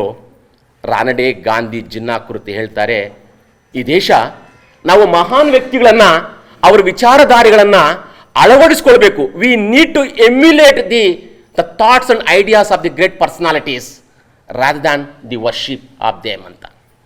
ನಾವು ಮಹಾನ್ ವ್ಯಕ್ತಿಗಳನ್ನು, ಅವರನ್ನು ವಿಮರ್ಶಾತ್ಮಕವಾಗಿ ನೋಡಬೇಕಾಗತ್ತೆ. ನಾವು ಮಹಾನ್ ವ್ಯಕ್ತಿಗಳ ವಿಚಾರಧಾರೆಗಳನ್ನು ನಾವು ಅಳವಡಿಸ್ಕೊಳ್ಬೇಕಾಗತ್ತೆ. ಬರೀ ವೈಭವೀಕರಣ ಮಾಡೋದ್ರಿಂದ, ಬರೀ ಆರಾಧನೆ ಮಾಡೋದ್ರ ಪ್ರಯೋಜನ ಇಲ್ಲ. ಅವರ ವಿಚಾರಧಾರೆಯನ್ನು ಅಳವಡಿಸಿಕೊಂಡು ಆ ನಿಟ್ಟಿನಲ್ಲಿ ನಾವು ಸಾಗ್ತಕ್ಕಂಥದ್ದು ಮುಖ್ಯ ಆಗತ್ತೆ. ಯಾಕೆಂತಂದರೆ ಯಾವುದೇ ಒಬ್ಬ ಮಹಾನ್ ವ್ಯಕ್ತಿ ತಕ್ಷಣ ಮಹಾನ್ ವ್ಯಕ್ತಿ ಆಗೋದಿಲ್ಲ, ಹುಟ್ಟಿದ ಕೂಡಲೇ ಮಹಾನ್ ವ್ಯಕ್ತಿ ಆಗೋದಿಲ್ಲ. ಅವನು ಪಡೆದಂಥ ಶಿಕ್ಷಣ, ಅವನ ಸ್ವಭಾವ, ಅವನ ಶ್ರಮ, ಅವನ ಸಾಮರ್ಥ್ಯ, ಅವನ ಗುಣ, ಅವನ ಸಂಯಮ, ಅವನ ಸಾಮರಸ್ಯ, ಅವನ ಕೌಶಲ್ಯ, ಅವನ ಪ್ರತಿಭೆ, ಅವನ ಬದ್ಧತೆ, ಅವನ ಪ್ರಬುದ್ಧತೆ, ಇವೆಲ್ಲ ಮಹಾನ್ ವ್ಯಕ್ತಿಗಳು ಮಾಡ್ತವೆ. ಇದನ್ನು ನಾವು ಅರ್ಥ ಮಾಡ್ಕೊಳ್ಬೇಕಾಗತ್ತೆ ಸ್ನೇಹಿತರೆ. ಯಾಕೆಂದರೆ what is the difference between A hero, ಒಬ್ಬ ನಾಯಕ, ಮತ್ತು ನಮಗಿರ್ತಕ್ಕಂಥ ಡಿಫರೆನ್ಸ್ ಏನಂತಂದರೆ, ನಾವು ನಮ್ಮ ಎಮೋಷನ್ಸನ್ನು ಕ್ವೈಟ್ ಫ್ರೀಕ್ವೆಂಟಾಗಿ ಎಕ್ಸ್ಪ್ರೆಸ್ ಮಾಡ್ತಾ ಇರ್ತೀವಿ. ಬಟ್ ಮಹಾನ್ ವ್ಯಕ್ತಿಗಳು ಅವರೆಂದಿಗೂ ಎಮೋಷನ್ನ ಹಿಡಿದಿಟ್ಕೊಳ್ತಾರೆ. ಅವಶ್ಯಕತೆ ಬಿದ್ದಾಗ ಮಾತ್ರ ಅವರು ಅಪ್ಲೈ ಮಾಡ್ತಾರೆ. ಸೊ ಹೀಗಾಗಿ ಮಹಾನ್ ವ್ಯಕ್ತಿಗಳು ಈ ಥರ ನಮಗೆ ಎಮರ್ಜ್ ಆಗ್ತಾ ಹೋಗ್ತಾರೆ. ಆದರೆ ಬಾಬಾ ಸಾಹೇಬ್ರ ಮಾತು ನಾನು ಯಾಕೆ ಈ ಮಾತನ್ನು ಹೇಳ್ತಾ ಇದ್ದೆ ಅಂತಂದರೆ, ಈ ದೇಶ ವ್ಯಕ್ತಿ ಪೂಜೆ ಆಚರಣೆ ಮಾಡಿ ಎಲ್ಲೋ ವ್ಯಕ್ತಿತ್ವದ ಒಂದು ಅಂಶಗಳನ್ನು ಅರಿತುಕೊಳ್ಳುವಲ್ಲಿ ಸೋಲ್ತಾ ಇದೆ ಅಂತಕ್ಕಂಥದ್ದನ್ನು ನಾನು ನನ್ನ ಅಧ್ಯಯನದಲ್ಲಿ ಗಮನಿಸಿದ್ದೀನಿ. Hero worship is very hard if unfortunate fact in Indian public life ಅಂತಕ್ಕಂಥದ್ದು. ಇವತ್ತು ಭಾರತದ ರಾಜಕೀಯ ರಂಗನ ತಗೊಂಡಾಗ ಹೀರೋ ವರ್ಷಿಪ್ ಜಾಸ್ತಿ ಆಗಿದೆ. ನಾವು ಜ್ಞಾನಿಗಳನ್ನು, ದಾರ್ಶನಿಕರನ್ನು, ವಿದ್ವಾಂಸರನ್ನು, ತತ್ವಜ್ಞಾನಿಗಳನ್ನು, ಚಿಂತಕರನ್ನು, ಮೇಷ್ಟ್ರನ್ನು ಈ ದೇಶ ಗೌರವಿಸಲ್ಲ. ರಾಜಕಾರಣಿಗಳನ್ನು ಗೌರವಿಸ್ತೀವಿ, ನಾವು ಪೂಜಿಸ್ತೀವಿ. ಇದು ತುಂಬ ಆತಂಕಕಾರಿ ಅಂತ ವಿಚಾರ ಅಂತ ಹೇಳ್ತಾರೆ. ಅವ್ರು ಹೇಳ್ತಾರೆ, again you will continue is explanation, I agree that hero worship is a demoralising for the devotee and dangerous to the country ಅಂತ ಹೇಳ್ತಾರೆ. ಹೀರೋ ವರ್ಷಿಪ್ ಅಂತಕ್ಕಂಥದ್ದು demoralise the devotee and dangerous to the country ಅಂತ ಹೇಳ್ತಾರೆ. Country ಅಂತಕ್ಕಂಥ ಮಾತನ್ನು ಹೇಳ್ತಾರೆ. So ಏನೇ ಆಗಿರಲಿ, ನಾವು ವ್ಯಕ್ತಿಗಳನ್ನು ಅಥವಾ ವಿಚಾರಧಾರೆಗಳನ್ನ ಅರ್ಥ ಮಾಡಿಕೊಳ್ಳುವಾಗ ಕ್ರಿಟಿಕಲ್ ಆಗಿ, ಸೈಂಟಿಫಿಕ್ ಟೆಂಪರ್ನೊಂದಿಗೆ ರ್ಯಾಷನಲ್ ಆಗಿ ನೋಡುವಂಥ ಪ್ರಯತ್ನವನ್ನು ಮಾಡಬೇಕಾಗತ್ತೆ. ಎಮೋಷನಲ್ ಅಂತಕ್ಕಂಥ ಅವಶ್ಯಕತೆ ಇಲ್ಲ. ಸ್ನೇಹಿತರೆ, ನಿಮ್ಗೆ ಗೊತ್ತಿರಲಿ, ಕಾರ್ಲ್ ಮಾರ್ಕ್ಸ್ ಅಂತಕ್ಕಂಥ ಒಬ್ಬ ಬಹುದೊಡ್ಡ ಸ್ಕಾಲರ್ ಇದ್ದ. ಜಗತ್ತನ್ನು ಅರ್ಥ ಮಾಡ್ಕೊಳ್ಬೇಕಾಗದೆ ಮಾರ್ಕ್ಸ್ ಫಿಲಾಸಫಿ ಅನ್ನೋದು ನಮ್ಗೆ ಗೊತ್ತಾಗತ್ತೆ. ಆದರೆ ಅವನ ಅನುಯಾಯಿಗಳಾಗಿರ್ತಕ್ಕಂಥ ಫೆಡೆಲ್ ಕ್ಯಾಸ್ಟ್ರೋ, ಮಾವೋ ಸೆತುಂಗ್, ಸ್ಟ್ಯಾಲಿನ್, ಲೆನಿನ್ ಅವರು ಯಾವ ರೀತಿ ಪ್ರೆಸೆಂಟ್ ಮಾಡಿದ್ರೆ ಮಾರ್ಕ್ಸನ್ನು ತುಂಬ ಹಿಂಸಾತ್ಮಕವಾಗಿ ಪ್ರೆಸೆಂಟ್ ಮಾಡಿ ಇವತ್ತು ಮಾರ್ಕ್ಸ್ವಾದ ಇಲ್ಲವೇನೋ ಜಗತ್ತಿನಲ್ಲಿ ಅನ್ನೋ ಮಟ್ಟಕ್ಕೆ ಬಂದು ತಲುಪಿದೆ. ಬಟ್ ವಾಸ್ತವವಾಗಿ ನನಗೆ ಗೊತ್ತಿದ್ದ ಮಟ್ಟಿಗೆ marks for ever, Jesus Christ ಬಿಟ್ಟರೆ ಜಗತ್ತಿನಲ್ಲಿ ಈ ಜಗತ್ತನ್ನು ಅರ್ಥ ಮಾಡ್ಕೊಳ್ತಕ್ಕಂಥ ಅತ್ಯಂತ ಒಬ್ಬ ವೈಜ್ಞಾನಿಕವಾಗಿ ಅರ್ಥ ಮಾಡ್ಕೊಳ್ತಕ್ಕ ಒಬ್ಬ ಚಿಂತಕ ಇದ್ದ ಅಂತಂದರೆ ಅದು ಕಾರ್ಲ್ ಮಾರ್ಕ್ಸ್. ಬಟ್ ಅವನ ವಿಚಾರಗಳು ಆ ನಂತರ ಬಂದಂತಕ್ಕಂಥ ಅನೇಕರು ಅದನ್ನು ಮ್ಯಾನಿಪುಲೇಟ್ ಮಾಡಿ ಪ್ರೆಸೆಂಟ್ ಮಾಡಿದ್ದಾರೆ. ಹೀಗಾಗಿ ಮಾರ್ಕ್ಸ್ ಅಂತಕ್ಕಂಥದ್ದು, ಮಾರ್ಕ್ಸ್ವಾದ ಅಂತಕ್ಕಂಥದ್ದು ಇವತ್ತು ಗೌಣ ಆಗ್ತಾ ಹೋಗ್ತಾ ಇದೆ. ಅದು ನಾವು ಗಮನಿಸಬೇಕಾಗತ್ತಂಥ ವಿಷಯ. ವೆಲ್ ಸ್ನೇಹಿತರೆ, ಬಾಬು ಜಗಜೀವನ್ ರಾಮ್ ಅಂತಕ್ಕಂಥ ದೇಶ ಕಂಡಂತಕ್ಕಂಥ ನಿಸ್ಸಂಶಯವಾಗಿ ನಾನು ಕೆಲವು ಅಂಶಗಳನ್ನು due to time constraint only focus on few important points about Jagjivan Ram. 1900 ನಮ್ಮ ದಯಾನಂದ್ ಹೇಳ್ತಾ ಇದ್ರು, ಅವರು ಚಾಂದ್ವಾ ಅಂತಕ್ಕಂಥ ಸ್ಥಳದಲ್ಲಿ ಭೋಜ್ಪುರ್ ಜಿಲ್ಲೆಯಲ್ಲಿ ಏಪ್ರಿಲ್ 5, 1908ರಂದು ಬಿಹಾರ ರಾಜ್ಯದ ಆ ಒಂದು ಪ್ರದೇಶದಲ್ಲಿ ಶೋಭಿರಾಮ್ ಮತ್ತು ವಸಂತ ದೇವಿಯ ಮಗನಾಗಿ ಜನಿಸಿದ್ರು. ಅಸ್ಪೃಶ್ಯ ಕುಟುಂಬದಲ್ಲಿ ಜನಿಸಿದ್ರು. I don't call them as what you say untouchable. Who coin that term untouchable? ನಾನು ಆ ಪದವನ್ನು ಕರೆಯೋದಿಲ್ಲ. ದಮನಿತ ವರ್ಗದಲ್ಲಿ ಜನಿಸಿದ್ರು ಅಂತ ಕರಿತೀನಿ. ಯಾಕೆಂತಂದರೆ ಈ ದೇಶದಲ್ಲಿ ಶ್ರಮಿಕರನ್ನು ಕೆಲವೊಂದು ಹಾರ್ಡ್ ವರ್ಕಿಂಗ್ ಕ್ಲಾಸ್ ಪೀಪಲ್ನ ಕೆಲವೊಂದು ಕೆಟ್ಟ ಪದಗಳಿಂದ ಕರೆದಂತಕ್ಕಂಥ ಪರಂಪರೆ ಇದೆ. ಖಂಡಿತ ನಾವು ಸಾಕಷ್ಟು ಬೆಳೆದಿದ್ದೀವಿ, ಸೈನ್ಸ್ ಆ್ಯಂಡ್ ಟೆಕ್ನಾಲಜಿ ಮುಂದುವರೆದಿದೆ. ಯಾಕೆಂದರೆ ಒಬ್ಬ ವ್ಯಕ್ತಿನ ನೀನು ಅಸ್ಪೃಶ್ಯ, ಯು ಜಸ್ಟ್ ಇಮ್ಯಾಜಿನ್, ಹೇಗೆ ಸಾಧ್ಯ? ನಾನು ಮನುಷ್ಯನೇ, ಎಲ್ಲರೂ ಮನುಷ್ಯನೇ. ಒಬ್ಬ ವ್ಯಕ್ತಿ ಇನ್ನೊಬ್ಬ ವ್ಯಕ್ತಿನ ಮುಟ್ಟಬಾರದು ಅಂತ ಆ ಟರ್ಮ್ ಕಾಯಿನ್ ಮಾಡಿ ಚಲಾವಣೆ ಮಾಡೋದಿದೆಯಲ್ಲ, scientifically speaking we're all same DNA, same blood, same everything, ಎಲ್ಲ ಒಂದೇ ಸೇಮ್ ಇರುತ್ತೆ. ಏನಾದರೂ ವ್ಯತ್ಯಾಸ ಇರುತ್ತಾ? ಏನಿರೋದಿಲ್ಲ. ಜಗತ್ತಿನ ಒಂದು ಅಮೇರಿಕಾದ ಸಿಟಿಸನ್ ತಗೊಳ್ಳಿ, ಇಂಡಿಯನ್ ಸಿಟಿಸನ್ ಎಲ್ಲ ಒಂದೇ ಇರುತ್ತೆ. ಬಟ್ ಆ ಥರ ಕರೆದ್ರು. ಬಟ್ ಅದ್ರ ಬಗ್ಗೆ ನನಗೆ ಆಕ್ಷೇಪಣೆ ಇದೆ. ಬಟ್ ಎನಿಹೌ, ಈ ಬಾರ್ನ್ ಡಿಪ್ರೆಸ್ಡ್ ಕ್ಲಾಸ್ ಚಿಕ್ಕ ವಯಸ್ಸಿನಲ್ಲೇ ಸಾಕಷ್ಟು ಕಷ್ಟಗಳನ್ನು ಅನುಭವಿಸ್ತಾರೆ. ಜಾತಿಯ ಶೋಷಣೆ, ಹಿಂಸೆ, ತಾರತಮ್ಯಗಳಿಗೆ ಅವರು ಸಾಕಷ್ಟು ಸಫರ್ ಆಗ್ತಾರೆ. ಬಟ್ ಎಲ್ಲವನ್ನೂ ಅವರು ಪಾಸಿಟಿವ್ ತಗೊಂಡು ಹೋಗ್ತಾರೆ. ನಾವು ಮಹಾನ್ ವ್ಯಕ್ತಿನ ಓದುವಾಗ ಇದನ್ನು ಅರ್ಥ ಮಾಡ್ಕೊಳ್ಬೇಕು. ನೀನು ಯಾರೇ ತಗೊಳ್ಳಿ, ಇನಿಷಿಯಲ್ ಫೇಸಲ್ಲಿ ಅವ್ರು ಎಷ್ಟು ಸ್ಟ್ರಗಲ್ ಮಾಡ್ತಾರೆ, ಅವ್ರು ಕಂಪೇರ್ ಮಾಡಿದ್ರೆ I think we are living in a golden age. ನಮಗೇನು ಕೊರತೆ ಇಲ್ಲ, ನಮಗೇನೇನು ಕೊರತೆ ಇಲ್ಲ ರೀ. ಬಟ್ ಆದರೂ ಕೊರತೆ ಹುಡುಕ್ತಾ ಇರ್ತೀವಿ. ನೀವು ಮಹಾನ್ ವ್ಯಕ್ತಿಯಲ್ಲಿ ತಗೊಳ್ಳಿ, ನೀವು ಯಾರನ್ನೇ ತಗೊಳ್ಳಿ, ನೀವು ಅವರು ಇನಿಷಿಯಲ್ ಫೇಸಲ್ಲಿ, ಅವರ ಫಾರ್ಮೇಟಿವ್ ಪೀರಿಯಡಲ್ಲಿ, ಅವರ ಬಾಯ್ವುಡ್ ಡೇಸಲ್ಲಿ ತುತ್ತು ಅಂದಕ್ಕೂ ಕಷ್ಟಪಟ್ಟು ಅವರು ತಮ್ಮ ಕಷ್ಟಗಳನ್ನೇ ಗೆಲುವಿನ ಮೆಟ್ಟಿಲಾಗಿ ಮಾಡ್ಕೊಂಡು ಬರ್ತಾರೆ. ಜೀವನ ಹೇಗೆ ತಗೋಬೇಕು ಅನ್ನೋದಕ್ಕೆ ನಮಗೆ ಜಗಜೀವನ್ ರಾಮ್ರವರು ಉದಾಹರಣೆ ಆಗ್ತಾ ಹೋಗ್ತಾರೆ. ಚಿಕ್ಕ ವಯಸ್ಸಿನಲ್ಲೇ ಬ್ರಿಟಿಷರು ನಮ್ಮ ದೇಶವನ್ನು ಆಳ್ವಿಕೆ ಮಾಡ್ತಾ ಇರ್ತಾರೆ. ಆ ಒಂದು ಸಂದರ್ಭ ಬರುತ್ತೆ. ಚಿಕ್ಕ ವಯಸ್ಸು ಇವರು ನಮ್ಮ ಬಾಬು ಜಗಜೀವನ್ ರಾಮ್ರವರು ಗಾಂಧೀಜಿ ಅವರ ತತ್ವಗಳಿಂದ ಪ್ರಭಾವಿತರಾಗಿರ್ತಾರೆ. ಗಾಂಧೀಜಿ ಟೊಪ್ಪಿಯನ್ನು ಹಾಕ್ಕೊಂಡು ಇವರು ಶಾಲೆಗೆ ಹೋಗ್ತಾ ಇರ್ತಾರೆ. ಆ ಸಂದರ್ಭದಲ್ಲಿ ಬ್ರಿಟಿಷ್ ಅಧಿಕಾರಿಗಳೇ ಟೊಪ್ಪಿ ತೆಗಿಯಂತ ಆಜ್ಞೆ ಮಾಡ್ತಾರೆ. ನೀವು ಗಾಂಧಿ ಟೊಪ್ಪಿಗೆ ಭಯ ಪಡ್ತಕ್ಕಂಥವ್ರು ಈ ದೇಶದಲ್ಲಿ ದೀರ್ಘಕಾಲ ಉಳಿಲಿಕ್ಕೆ ಸಾಧ್ಯನಾ? ಆದಷ್ಟು ಬೇಗ ದೇಶ ಬಿಟ್ಟು ಹೋಗ್ತೀರಿ ನೋಡಿ ಅಂತೇಳಿ ಮರು ಉತ್ತರ ಕೊಡ್ತಾರೆ. ಅಬ್ಬಬ್ಬಾ, ಆ ಪುಟ್ಟ ಬಾಲಕನಲ್ಲಿ ಈ ಒಂದು ರೆಸ್ಪಾನ್ಸ್ ಬಂತಲ್ಲ, it was really shocking to the British officials. So ಇಂಥ ಒಂದು ಭಾರತ ಕವಲು ದಾರಿಯಲ್ಲಿತ್ತು. India was at crossroads. ಒಂದು ಕಡೆ ಬ್ರಿಟಿಷರು ಬಂದು ಆಳ್ವಿಕೆ ಮಾಡ್ತಾ ಇದ್ದಾರೆ, ಇನ್ನೊಂದು ಕಡೆ ಶತಶತಮಾನಗಳಿಂದ ಒಂದು ಸಮುದಾಯ ಶೋಷಣೆಗೊಳಗಾಗ್ತಾ ಇದೆ. ಈ ಒಂದು ಎರಡು ಘಟನೆಗಳು ಇವರನ್ನು ಚಿಂತೆಗೆ ಒಳಪಡಿಸ್ತು. ಏನಾದರೂ ಮಾಡಿ ದಮನಿತರ ಬದುಕು ಸುಧಾರಣೆ ಆಗಬೇಕು, ಅವರಿಗೆ ಆಡಳಿತದಲ್ಲಿ ಅವಕಾಶ ಸಿಗಬೇಕು, ರಾಜಕೀಯ ಪ್ರಾತಿನಿಧ್ಯ ಪಡೆದುಕೊಳ್ಬೇಕು. ಈ ಒಂದು ರೀತಿಯಲ್ಲಿ ಸದಾ ವಿದ್ಯಾರ್ಥಿಯಾಗಿದ್ದಾಗೆ ಚಿಂತಿಸ್ತಾ ಇರ್ತಾರೆ ಬಾಬು ಜಗಜೀವನ್ ರಾಮ್ರವರು.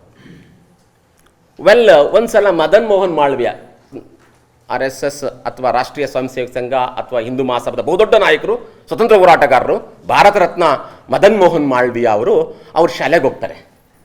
ಶಾಲೆಗೆ ಹೋದ ತಕ್ಷಣ ಅವ್ರಿಗೆ ಒಂದು ಇಂಟ್ರಡಕ್ಷನ್ ವೆಲ್ಕಮ್ ಸ್ಪೀಚ್ ಮಾಡ್ತಾರೆ ಬಾಬು ಜಗಜೀವನ್ ರಾಮ್ರವರು. ಆ ಸಂದರ್ಭಕ್ಕೆ ಅವ್ರು ಕೊಟ್ಟಂಥ ವೆಲ್ಕಮ್ ಸ್ಪೀಚ್ಗೆ ಮದನ್ ಮೋಹನ್ ಮಾಳವೀಯ ಸಾಕಷ್ಟು ಆಕರ್ಷಿತರಾಗ್ತಾರೆ ಮತ್ತು ಅದ್ಭುತವಾಗಿ ಆ ಹುಡುಗನ ಅಪ್ಪಿಕೊಂಡು, ಮಗುವೆ ನಿನಗೆ ಅದ್ಭುತವಾದ ಭವಿಷ್ಯ ಇದೆ ಅಂತೇಳಿ ಹಾರೈಸ್ತಾರೆ.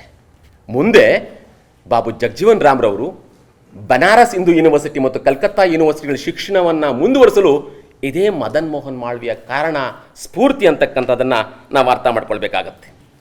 ಹೀಗೆ ತಮ್ಮ ಶಿಕ್ಷಣವನ್ನು ಪಡೆದು ಒಂದು ಕಡೆ ಅಗ್ರಿಕಲ್ಚರ್ BSc ಅವ್ರು ಮಾಡ್ತಾರೆ. ಆ ಕಾಲಕ್ಕೆ ಇಡೀ ಬಿಹಾರ್ನಲ್ಲೇ ಆ ಕಾಲಕ್ಕೆ ಉನ್ನತ ಶಿಕ್ಷಣ ಮಾಡಿದ ಏಕೈಕ ವ್ಯಕ್ತಿ ಅಂತಂದರೆ ಬಿಹಾರ್ ರಾಜ್ಯದಲ್ಲಿ ನಾನು ಮಾತಾಡ್ತಾ ಇರ್ತಕ್ಕಂಥದ್ದು ಬಾಬು ಜಗಜೀವನ್ ರಾಮ್ರವರು. ತಮ್ಮ ಶಿಕ್ಷಣವನ್ನು ಪಡೆದ ನಂತರ ದೇಶದ ವಿಮೋಚನೆಗಾಗಿ ಹಲವಾರು ಸಂಘಟನೆಗಳು ಅವರು ತೊಡಗಿಸ್ಕೊಳ್ತಾ ಹೋಗ್ತಾರೆ. 1934ರಲ್ಲಿ ಆಲ್ ಇಂಡಿಯಾ ಡಿಪ್ರೆಸ್ಡ್ ಲೀಗ್ ಅನ್ನು ಸ್ಥಾಪಿಸ್ತಾರೆ. ಈ ಸಂದರ್ಭದಲ್ಲಿ ಬಾಬಾ ಸಾಹೇಬ್ ಅಂಬೇಡ್ಕರ್ ಒಂದಿಗೆ ಅವರು ಚರ್ಚೆ ಮಾಡ್ತಾರೆ. ಬಾಬಾ ಸಾಹೇಬ್ ಅಂಬೇಡ್ಕರ್ ಮತ್ತು ಜಗಜೀವನ್ ರಾಮ್ ಅವರು ಆಲ್ ಇಂಡಿಯಾ ಡಿಪ್ರೆಸ್ಡ್ ಲೀಗ್ ಅನ್ನು ಸ್ಥಾಪಿಸಿ ತಮ್ಮ ಜನಾಂಗದ ಸುಧಾರಣೆ ಮತ್ತು ತಮಗೆ ಸಿಗಬೇಕಾಗಿರ್ತಕ್ಕಂಥ ಸಾಮಾಜಿಕ ಗೌರವಗಳ ಬಗ್ಗೆ ಅವರು ಜನರಲ್ಲಿ ಜಾಗೃತಿಯನ್ನು ಮೂಡಿಸ್ತಾ ಹೋಗ್ತಾರೆ. ಹಾಗೆ ಅಖಿಲ ಭಾರತ ಮಟ್ಟದಲ್ಲಿ ಒಂದು ಬೃಹತ್ ಸಮಾವೇಶಗಳನ್ನು ಆಯೋಜಿಸ ಹೋಗ್ತಾರೆ. ಕಲ್ಕತ್ತಾ ನಗರದ ವೆಲ್ಲಿಂಗ್ಟನ್ ಸರ್ಕಲ್ನಲ್ಲಿ ಒಂದು ಸಮಾವೇಶ ಆಯೋಜಿಸ್ತಾರೆ. In fact it was one of the most turning point in the life of Babu Jagjivan Ram. Nearly 50,000 people have gathered at the time. ಆವತ್ತಿನ ಕಾಲಕ್ಕೆ 50,000 ಜಮಾವಣೆ ಮಾಡೋದಂದ್ರೆ ಕಷ್ಟ ಸಾಧ್ಯ. ಬಟ್ ಬಾಬು ಜಗಜೀವನ್ ರಾಮ್ ಅಲ್ಲಿ ಒಂದು ಸಂಘಟನಾ ಚಾತುರ್ಯ ಇತ್ತು, ಕೌಶಲ್ಯ ಇತ್ತು, ಮಾಡ್ತಾರೆ. ಇದನ್ನು ಕಂಡು ಭಾರತದ ನೇತಾಜಿ ಸುಭಾಷ್ ಚಂದ್ರ ಬೋಸ್ ಅವರು ದಿಗ್ಭ್ರಮೆ, ಏನಪ್ಪ ಇಷ್ಟೊಂದು ನಿನಗೆ ಸಂಘಟನಾ ಚಾತುರ್ಯ ಇದೆ ಅಂತೇಳಿ ಆಕರ್ಷಿತರಾಗ್ತಾರೆ. ಅಲ್ಲಿ ಅವ್ರಿಗೆ ಪರಿಚಯ ಆಗತ್ತೆ. ಮತ್ತೊಂದು ಸಂದರ್ಭ ಬಿಹಾರ್ ಮತ್ತು ನೇಪಾಳ ಮಧ್ಯದಲ್ಲಿ ಭೂಕಂಪ ಆಗತ್ತೆ. ಈ ಭೂಕಂಪ ಆದಾಗ ತನ್ನ ಸಂಘಟಕರನ್ನು ಕಟ್ಕೊಂಡೋಗಿ ಬಾಬು ಜಗಜೀವನ್ ರಾಮ್ ಅವರು ಸಮಾಜ ಸೇವೆ ಮಾಡ್ತಾರೆ. ಈ ಸಮಾಜ ಸೇವೆ ಮಾಡೋ ಸಂದರ್ಭದಲ್ಲಿ ಅವ್ರು ಮಾಡ್ತಂಥ ರಿಹ್ಯಾಬಿಲಿಟೇಷನ್ ವರ್ಕು, ಅವ್ರು ಮಾಡ್ತಕ್ಕಂಥ ಹೆಲ್ಪಿಂಗ್ ವರ್ಕು ಬಹುಬೇಗನೆ ಮಹಾತ್ಮ ಗಾಂಧೀಜಿಯವರು, ರಾಜೇಂದ್ರ ಪ್ರಸಾದರ ಗಮನವನ್ನು ಸೆಳೀತದೆ. ಇಲ್ಲಿ ಅವ್ರ ಒಡನಾಟವನ್ನು ಸಿಗ್ತಾ ಹೋಗುತ್ತೆ. ಹೀಗೆ ಬಾಬು ಜಗಜೀವನ್ ರಾಮ್ರವರು ಗಾಂಧೀಜಿಯವರಿಂದ ಪ್ರೇರಿತಗೊಂಡು ಗಾಂಧಿಯ ಅಹಿಂಸಾ ಒಂದು ಚಳುವಳಿಗಳಲ್ಲಿ ಭಾಗವಹಿಸ್ತಾ ಹೋಗ್ತಾರೆ. ಅಲ್ಲಿ ಹೋಗ್ತಾ ಹೇಳ್ತಾರೆ ಅವರು ಗಾಂಧೀಜಿಯೊಂದಿಗೆ ಮಾತನಾಡ್ತಾ, ಅಂದರೆ ಒಂದು ಪಬ್ಲಿಕ್ ರ್ಯಾಲಿ 1936 ಪಾಟ್ನಾ. ಯಾಕೆಂದರೆ ಕೆಲವೊಂದು ಮಾತುಗಳು ತುಂಬ ಅದ್ಭುತವಾದ ಮಾತುಗಳಿಗೂ ಅಂತ ಹೇಳ್ತಾರೆ. ಮಹಾತ್ಮ ಗಾಂಧಿ ಜೊತೆಗೆ ರ್ಯಾಲಿಯಲ್ಲಿ ನಿಂತ್ಕೊಂಡಿದ್ದಾರೆ Babu Jagjivan Ram. It was in the year 1936 Patna rally. On the basis of complexion, colour, caste, type of body, race, people have not become a superior human being. ನನ್ನ ಬಣ್ಣ, ನನ್ನ ಆಕಾರ, ನನ್ನ ಜಾತಿ, ನನ್ನ ಧರ್ಮದ ಮೇಲೆ ಸುಪೀರಿಯರ್ ರೇಸ್ ಆಗ್ಲಿಕ್ಕೆ ಸಾಧ್ಯನೇ ಇಲ್ಲ. We belongs to this country. We support Mahatma Gandhi. We want equality. These are the words Babu Jagjivan Ram utter at Patna rally. ನಾವು ಪಾಟ್ನಾ ರ್ಯಾಲಿಯಲ್ಲಿ ಬಾಬು ಜಗಜೀವನ್ ಈ ಥರ ಹೇಳ್ತಾರೆ, ನಮಗೆ ಸಮಾನತೆ ಬೇಕಾಗಿದೆ. ಅಂದರೆ ಒಂದು ಧರ್ಮ, ಜಾತಿ, ಕುಲ, ಅಂತಸ್ತು, ಐಶ್ವರ್ಯ ಮನುಷ್ಯನ ಸುಪೀರಿಯರ್ ಹ್ಯೂಮನ್ ಬೇಯಿಂಗ್ ಮಾಡೋದಿಲ್ಲ. ನಾವು ಈ ದೇಶದ ಮೂಲ ನಿವಾಸಿಗಳೇ, ನಾವು ಹೋರಾಟದಲ್ಲಿ ಭಾಗವಹಿಸಿದ್ದೀವಿ, ನಾವು ಗಾಂಧಿ ಜೊತೆಯಲ್ಲಿ ನಿಂತಿದ್ದೀವಿ, ನಮ್ಗೆ ಸಮಾನತೆ ಬೇಕು ಅಂತೇಳಿ ಜಗಜೀವನ್ ರಾಮ್ರವರು ಆ ಬೃಹತ್ ರ್ಯಾಲಿನ ಉದ್ದೇಶಿಸಿ ಮಾತನಾಡ್ತಾರೆ.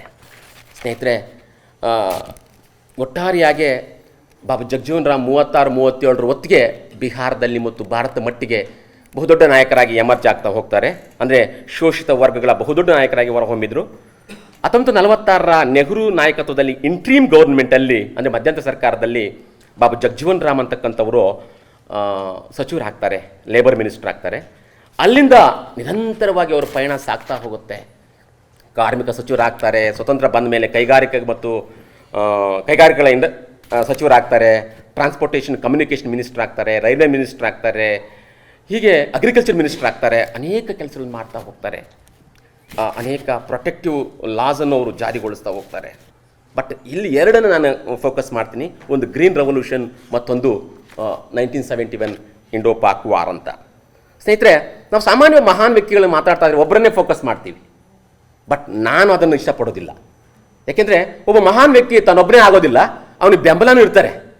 ಇಲ್ಲಿ ನಾನು ಯಾಕೆ ವಿಚಾರನ ಹೇಳ್ತಾ ಇದ್ದೀನಿ ಅಂತಂದರೆ, ಸ್ವಾಮಿನಾಥನ್ ಅಂತಕ್ಕಂಥ ಅಗ್ರಿಕಲ್ಚರ್ ಸೈಂಟಿಸ್ಟು ಮತ್ತು ಅಗ್ರಿಕಲ್ಚರ್ ಮಿನಿಸ್ಟರ್ ಆಗಿರ್ತಕ್ಕಂಥ ಜಗಜೀವನ್ ರಾಮ್ ಅಂತಕ್ಕಂಥವರು, they both are historically linked with the key figure for India's architect of green revolution. ಹಸಿರು ಕ್ರಾಂತಿಯ ಬಹುದೊಡ್ಡ ನಾಯಕರುಗಳಂತಂದರೆ ಸ್ವಾಮಿನಾಥನ್ ಅಂತಕ್ಕಂಥವ್ರು. ಸ್ವಾಮಿನಾಥನ್ ಔಟ್ಸ್ಟ್ಯಾಂಡಿಂಗ್ ಫಿಗರ್ ಅವರು. ಬಹುಶಃ ನಾವು ರಾಜಕಾರಣದ ಬಗ್ಗೆ ಮಾತಾಡ್ಕೊಂಡು ಹೋಗ್ತೀವಿ, ನಿಮ್ಗೆ ಗೊತ್ತಿರಲಿ 80 ದೇಶಗಳು ಅವರಿಗೆ ಡಾಕ್ಟರಲ್ ಡಿಗ್ರಿಯನ್ನು ಕೊಡ್ತವೆ ಸ್ವಾಮಿನಾಥನ್ಗೆ. And whatever the research conducted by the Swaminathan, and Swaminathan in fact provided a scientific research and high yielding seed variety, and that report has given to the agriculture minister, and Jagjivan Ram has supported the political will and government support for that report. ಅಂದರೆ ಭಾರತ 60ರ ದಶಕದಲ್ಲಿ ಬಡತನದ, India is very poor country. ನಿಮ್ಮ ಮಾಹಿತಿ ಇರಲಿ, 1ನೇ ಶತಮಾನದಿಂದ 18ನೇ ಶತಮಾನ ತನಕ India is A super power. ನಮ್ಮ ಶೆಳಪೆಳ್ಳ ಹಿಂಗಾರು ಒಪ್ಕೊಳ್ತಾರೆ ಮಾತನ್ನು. One of the biggest economy in the world India GDP ಎಷ್ಟು ಗೊತ್ತಾ? 27%. ಇದನ್ನು ಒಬ್ಬ ಇಂಗ್ಲಿಷ್ ಇತಿಹಾಸಕಾರನಾಗಿರ್ತಕ್ಕಂಥ ಆಂಗ್ಲಿಸ್ ಮ್ಯಾಡಿಸನ್ ಹೇಳ್ತಾರೆ. India GDP is 27%, and India stands first, and India is one of the biggest economy in the world till 18th century. British have looted this country. They reduced one of the poorest country in the world. ಸ್ವತಂತ್ರ ಬಂದಾಗ ನಮಗೆ ಒಂದು ಗುಂಪಿನ manufacture ಮಾಡೋಕ್ಕೂ ಶಕ್ತಿ ಇರಲಿಲ್ಲ. Refugee, poverty, unemployment, population explosion, ಅನೇಕ ಸಮಸ್ಯೆಗಳು ನಮ್ಮನ್ನು ಕಾಡ್ತಾ ಇತ್ತು. ತಿಂಡಿಗೆ, ಅನ್ನಕ್ಕೆ ನಮಗೆ ನಮ್ಮ ಹತ್ರ ನಾವು we are not producing anything. ಅದೆಷ್ಟೋ ಬರಗಾಲಗಳಲ್ಲಿ ನೀವು ನೋಡಿ ಕೆಲವು ಚಿತ್ರಗಳು, ಬೆಂಗಾಲ್ ಫ್ಯಾಮಿನ್ನು, ಈಗೇನೋ ಮಳೆ ಬಂದಿಲ್ಲ, ನಾವು ಹೌಹಾರ್ತಾ ಇದ್ದೀವಿ. ಚಾರಿತ್ರಿಕವಾಗಿ ನೀವು ನೋಡಿದ್ರೆ ಕೆಲವು ಫ್ಯಾಮಿನ್ಗಳು, ಕೆಲವು ರೋಗ ರುಜಿನಗಳು ಈ ದೇಶ ಎಷ್ಟು ಬಾಧಿಸಿದೆ ಗೊತ್ತಾ? ಭಯಾನಕ. ಇಮ್ಯಾಜಿನ್ ಮಾಡ್ಕೊಳಕ್ಕಾಗಲ್ಲ. ಲಕ್ಷಗಟ್ಟಲೆ, ಕೋಟಿಗಟ್ಟಲೆ ಸತ್ತೋಗಿದೆ. ಪ್ಲೇಗ್ ಬಂತು, ಸತ್ತೋಗಿದ್ದಾರೆ. ಸಾಂಕ್ರಾಮಿಕ ರೋಗಗಳು, ಫ್ಲಡ್ಡು, ನ್ಯಾಚುರಲ್ ಕೆಲಾಮಿಟಿಗಳಿಂದ ಸಾಕಷ್ಟು ಜನ ಈ ದೇಶ ಕಳ್ಕೊಂಡಿದ್ದೀರಿ. ಅಂಥ ಕಷ್ಟ ಕಾಲದಲ್ಲಿ ಇಂಥ ನಾಯಕರುಗಳು ಎಮರ್ಜ್ ಆಗ್ತಾ ಬಂದರು. ಒಬ್ಬ ಸೇವಿಯರ್ ಆಗಿ ಬರ್ತಾರೆ, ಒಬ್ಬ ಪ್ರೊಟೆಕ್ಟರ್ ಆಗಿ ಬರ್ತಾ ಹೋಗ್ತಾರೆ. ಯಾಕೆಂತಂದ್ರೆ U C we are begging actually in 60s 70s ನಾವು ಅನ್ನಕ್ಕಾಗಿ ಬೇಡ್ತಾ ಇದ್ವಿ. ಬೇರೆ ದೇಶಗಳು ಇನ್ಫ್ಯಾಕ್ಟ್ ರೊನಾಲ್ಡ್ ರೇಗನ್ ಅಂತ ಅಮೇರಿಕ ಪ್ರೆಸಿಡೆಂಟ್ ಇದ್ದ.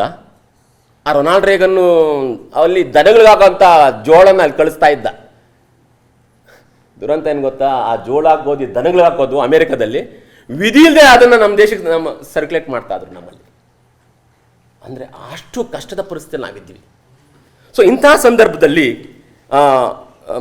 ಸ್ವಾಮಿನಾಥನ್ ಮತ್ತು ಅವ್ರ ರಿಸರ್ಚ್ಗಳು, ನಾರ್ಮನ್ ಬೋರ್ಲಾಗ್ ಅಂತ ಒಬ್ಬ ವರ್ಲ್ಡ್ ಫೇಮಸ್ಸು ಇನ್ನೊಬ್ಬ ಅಗ್ರಿಕಲ್ಚರ್ ಸೈಂಟಿಸ್ಟು, ಅವ್ರ ಜೊತೆ ಕೊಟ್ಕೊಂಡು ಸಾಕಷ್ಟು ಸಂಶೋಧನೆ ಮಾಡ್ತಾರೆ. ಅವರು ಮಾಡಿದಂಥ ಒಂದು ಕಾರ್ಯಗಳಿಂದ ಗ್ರೀನ್ ರೆವಲ್ಯೂಷನಿಂದ ಬಹುದೊಡ್ಡ ಮಟ್ಟದ ಬದಲಾವಣೆ ಆಗ್ತಾ ಹೋಗುತ್ತೆ. The Indian farming technology transforming the nation from begging bowl to the begging bowl ಆಗಿದ್ದಂಥ ನಮ್ಮ ಇಂಡಿಯಾದ ಒಂದು ದೇಶ to the bread basket of the world. ನಾವು ಇನ್ನೊಂದು ರಾಷ್ಟ್ರಗಳಿಗೆ ರಫ್ತು ಮಾಡೋ ಮಟ್ಟಕ್ಕೆ ನಾವು ಒಂದು ನಿಂತ್ಕೊಂಡಿವಿ. ಇವತ್ತು India is A super power, really emerging A super power. It's all because of these are the intellectual framework given by Babu Jagjivan Ram and other leaders of India, modern India. So ಹೀಗೆ ಒಂದು ಹಸಿರು ಕ್ರಾಂತಿ ಅದು ಹೆಚ್ಚು ಎಫೆಕ್ಟ್ ಆಗಿದ್ದು ಹರಿಯಾಣ, ಪಂಜಾಬ್ ಮತ್ತು ಉತ್ತರ ಪ್ರದೇಶ. ಸೆಂಟ್ರಲ್ ಇಂಡಿಯಾ, ದಕ್ಷಿಣ ಭಾರತಕ್ಕೆ ಅಷ್ಟೊಂದು ಆಗಲಿಲ್ಲ. ಬಟ್ ಆನಂತರ ದಿನಗಳಲ್ಲಿ ನಾವು ಹೈಬ್ರಿಡ್ ಸೀಡ್ಸನ್ನು, ಡ್ಯಾಮ್ಸು, ಕೆನಾಲ್ಸು, ಹೈ ಪ್ರೊಡಕ್ಷನ್ ಇವೆಲ್ಲವನ್ನು ಅಳವಡಿಸ್ಕೊಳ್ತಾ ಹೋದ್ವಿ. ಇವತ್ತು ಟೆಕ್ನಾಲಜಿ ಸಾಕಷ್ಟು ಮುಂದುವರೆದಿದೆ. ಇದು ಪೈನಿಯರ್ ಅನ್ನಂದರೆ ಅವರು ಅಂತ ನಾನು ಹೇಳ್ತಾ ಇದ್ದೀನಿ ಅಷ್ಟೇ. ಇನ್ನೊಂದು ಘಟನೆ, ನೀವು ಗೂಗಲ್ ಬೇಕಲ್ಲಿ ಸರ್ಚ್ ಮಾಡಿ, one of the greatest victory of India ಅಂತ ನೀವು ಸರ್ಚ್ ಮಾಡಿದ್ರೆ ಅದು ಬರೋದು 1971ರ ಇಂಡೋ-ಪಾಕ್ ವಾರ್. 1971ರಲ್ಲಿ ಆಗ ಡಿಫೆನ್ಸ್ ಮಿನಿಸ್ಟರ್ ಯಾರಾಗ್ತಾರೆ ಗೊತ್ತಾ? ಇದೇ ಬಾಬು ಜಗಜೀವನ್ ರಾಮ್ ರವರು. ಆಗ ಅಡ್ಮಿರಲ್ ಚೀಫ್ ಯಾರು ಗೊತ್ತಾ? ಮಾನಿಕ್ ಶಾ ಅಂತಕ್ಕಂಥವ್ರು admiral chief of the Indian army. Deputy chief ಬಂದು ಎಸ್ ಕೆ ಸಿನ್ಹಾ. ಇವರೆಲ್ಲ ವೆರಿ ಕೊಲಾಬರೇಟಿವ್ ಫಿಗರ್ಸ್. ಇವರೆಲ್ಲ ಇರ್ತಾರೆ. ಪಾಕ್ ಬಹುದೊಡ್ಡ ಶತ್ರು ಆಗಿರ್ತದೆ ನಮಗೆ ಆ ಸಂದರ್ಭದಲ್ಲಿ. ನೋಡಿ, ನಿಮ್ಗೆ ನೆನಪಿರಲಿ, ಇವತ್ತು ಪಾಕಿಸ್ತಾನ ಏನಿದೆ ಅದು ವೆಸ್ಟ್ ಪಾಕಿಸ್ತಾನ, ಈಸ್ಟ್ ಪಾಕಿಸ್ತಾನ ಬಾಂಗ್ಲಾದೇಶ್ ಇತ್ತು. ನಮ್ಮ ನೆರೆಹೊರೆಯದು ಎರಡು ಒಂದೇ ಆಗಿತ್ತು. ಒಂದು ಉರ್ದು ಮಾತಾಡ್ತಕ್ಕಂಥ ಪಾಕಿಸ್ತಾನ, ಇನ್ನೊಂದು ಬಂಗಾಳಿ ಮಾತಾಡ್ತಕ್ಕಂಥ ಪಾಕಿಸ್ತಾನ, ಎರಡು ಒಂದೇ ಆಗಿದ್ರು. ಇಮ್ಯಾಜಿನ್ ಮಾಡ್ಕೊಳ್ರಿ. ಇವತ್ತು ವಾಸ್ತವವಾಗಿ ಹೇಳ್ತೀನಿ, ನಾನು ಇವತ್ತಿನ ಮಾಧ್ಯಮದ ಬಗ್ಗೆ ನಾನು ಮಾತಾಡೋದಿಲ್ಲ. ವಾಸ್ತವವಾಗಿ ಪಾಕಿಸ್ತಾನ ನಮಗೆ ಸಾಕಷ್ಟು ಅಪಾಯವನ್ನು ದೊಡ್ಡ ದೇಶ, ಬಲಿಷ್ಠ ದೇಶ ಅದು. ಯಾಕೆ ನನಗೆ ಹೇಳ್ತೀನಿ ಗೊತ್ತಾ? ನಾವು ವೀಕ್ ಅಂತ ಹೇಳ್ತೀವಿ, ಇಲ್ಲ, ಜಗತ್ನಲ್ಲಿ ನ್ಯೂಕ್ಲಿಯರ್ ವೆಪನ್ ಹೊಂದಿರತಕ್ಕಂಥ ದೇಶ ಒಂದು 5-6 ದೇಶ ಇದೆ ಸರ್. 5-6 ದೇಶ, ಪಾಕಿಸ್ತಾನ ಒಂದು. ನಾವು ಅಂದ್ಕೋಷ್ಟು ಪಾಕಿಸ್ತಾನ ದುರ್ಬಲ ದೇಶ ಅಲ್ಲ. ಪತ್ರಿಕೆ ಹೇಳೋದಲ್ಲ, Pakistan also equally powerful country, nuclear weapon ಇದೆ. ಇಮ್ಯಾಜಿನ್ ಮಾಡ್ಕೊಳ್ಳಿ, ಆ ಒಂದು ಅದೇ ದೇಶ ಬಾಂಗ್ಲಾದೇಶ ಜೊತೆಗೆ ಇದ್ದಿದ್ರೆ ನಮ್ಮ ದೇಶದ ಸ್ಥಿತಿಯನ್ನು ಇಮ್ಯಾಜಿನ್ ಮಾಡ್ಕೊಳ್ತಾ ಇರಿ. ಅಂದು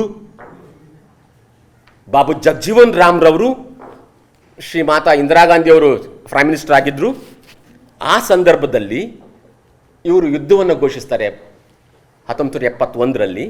ಸ್ನೇಹಿತರೆ, ಬರೀ 13 ದಿನದಲ್ಲಿ ನಡೆದ ಯುದ್ಧದಲ್ಲಿ within 13 days that war was broke out and nearly 98,000 soldiers were surrendered to the Indian army. It was all because of this strategy, the political strategy which framed by Babu Jagjivan Ram and Srimati Indira Gandhi and Manekshaw and S K Sinha. ನಾವು ಬಾಂಗ್ಲಾದೇಶ ಅಂತಕ್ಕಂಥದ್ದು emerge ಆಗ್ತಾ ಹೋಗುತ್ತೆ, ಪಾಕಿಸ್ತಾನ ಸೋಲುತ್ತೆ. One of the greatest victory ಇದು. ನಿಮ್ಮ ನೆನಪಿಗೆ Kargil victory ಆಯಿತು 1999 Kargil victory ಅಂತ ನಾವು ಕೇಳ್ತೀವಿ. ಜಾರ್ಜ್ ಫರ್ನಾಂಡಿಸ್ ಅವರು ಆಗ ಭಾರತದ ಡಿಫೆನ್ಸ್ ಮಿನಿಸ್ಟರ್ ಆಗಿರ್ತಾರೆ. ಬಟ್ ಈ ಒಂದು ವಿಕ್ಟರಿ ಒಂದು ಜಿಯೋ ಪಾಲಿಟಿಕ್ಸನ್ನೇ ಚೇಂಜ್ ಮಾಡ್ತಾ ಹೋಗುತ್ತೆ ಏಷ್ಯಾದಲ್ಲಿ. ಸೊ ಇದು ನಮಗೆ ತುಂಬ ಅದ್ಭುತವಾಗಿರ್ತಕ್ಕಂಥ ವಿಚಾರಗಳು ಅಂತ ನಾವು ಅರ್ಥ ಮಾಡ್ಕೊಳ್ಬೇಕಾಗತ್ತೆ. 1974-77ರಲ್ಲಿ ಮತ್ತೆ ಜಗಜೀವನ್ ರಾಮ್ರವರು ಅಗ್ರಿಕಲ್ಚರ್ ಮಿನಿಸ್ಟರ್ ಆಗ್ತಾರೆ. ಇಲ್ಲಿ PDS ಅಂತಕ್ಕಂಥ ಪಬ್ಲಿಕ್ ಡಿಸ್ಟ್ರಿಬ್ಯೂಟಿವ್ ಸಿಸ್ಟಮ್ ಅಂತಕ್ಕಂಥದ್ದು ಜಾರಿ ಆಗುತ್ತೆ. ಎಕಾನಮಿಸ್ಟ್ಗಳಿದ್ದಾರೆ, ಇಲ್ಲಿ ಗೊತ್ತಾಗಬೇಕು. ಇಂದಿರಾ ಗಾಂಧಿ ತರ್ತಾರೆ ಈ ಪಾಯಿಂಟ್ ಪ್ರೋಗ್ರಾಮನ್ನು, 20 ಪಾಯಿಂಟ್ಸ್ ಪ್ರೋಗ್ರಾಮ್ ತರ್ತಾರೆ. ವಿರೋಧ ಪಕ್ಷದವರು ಮುರಾದ್ ದೇಸಾಯಿ ಅಂತ ಅವ್ರು ಹೇಳ್ತಾ ಇರ್ತಾರೆ, plans are plenty, programmes are 20, but success is empty ಅಂತ.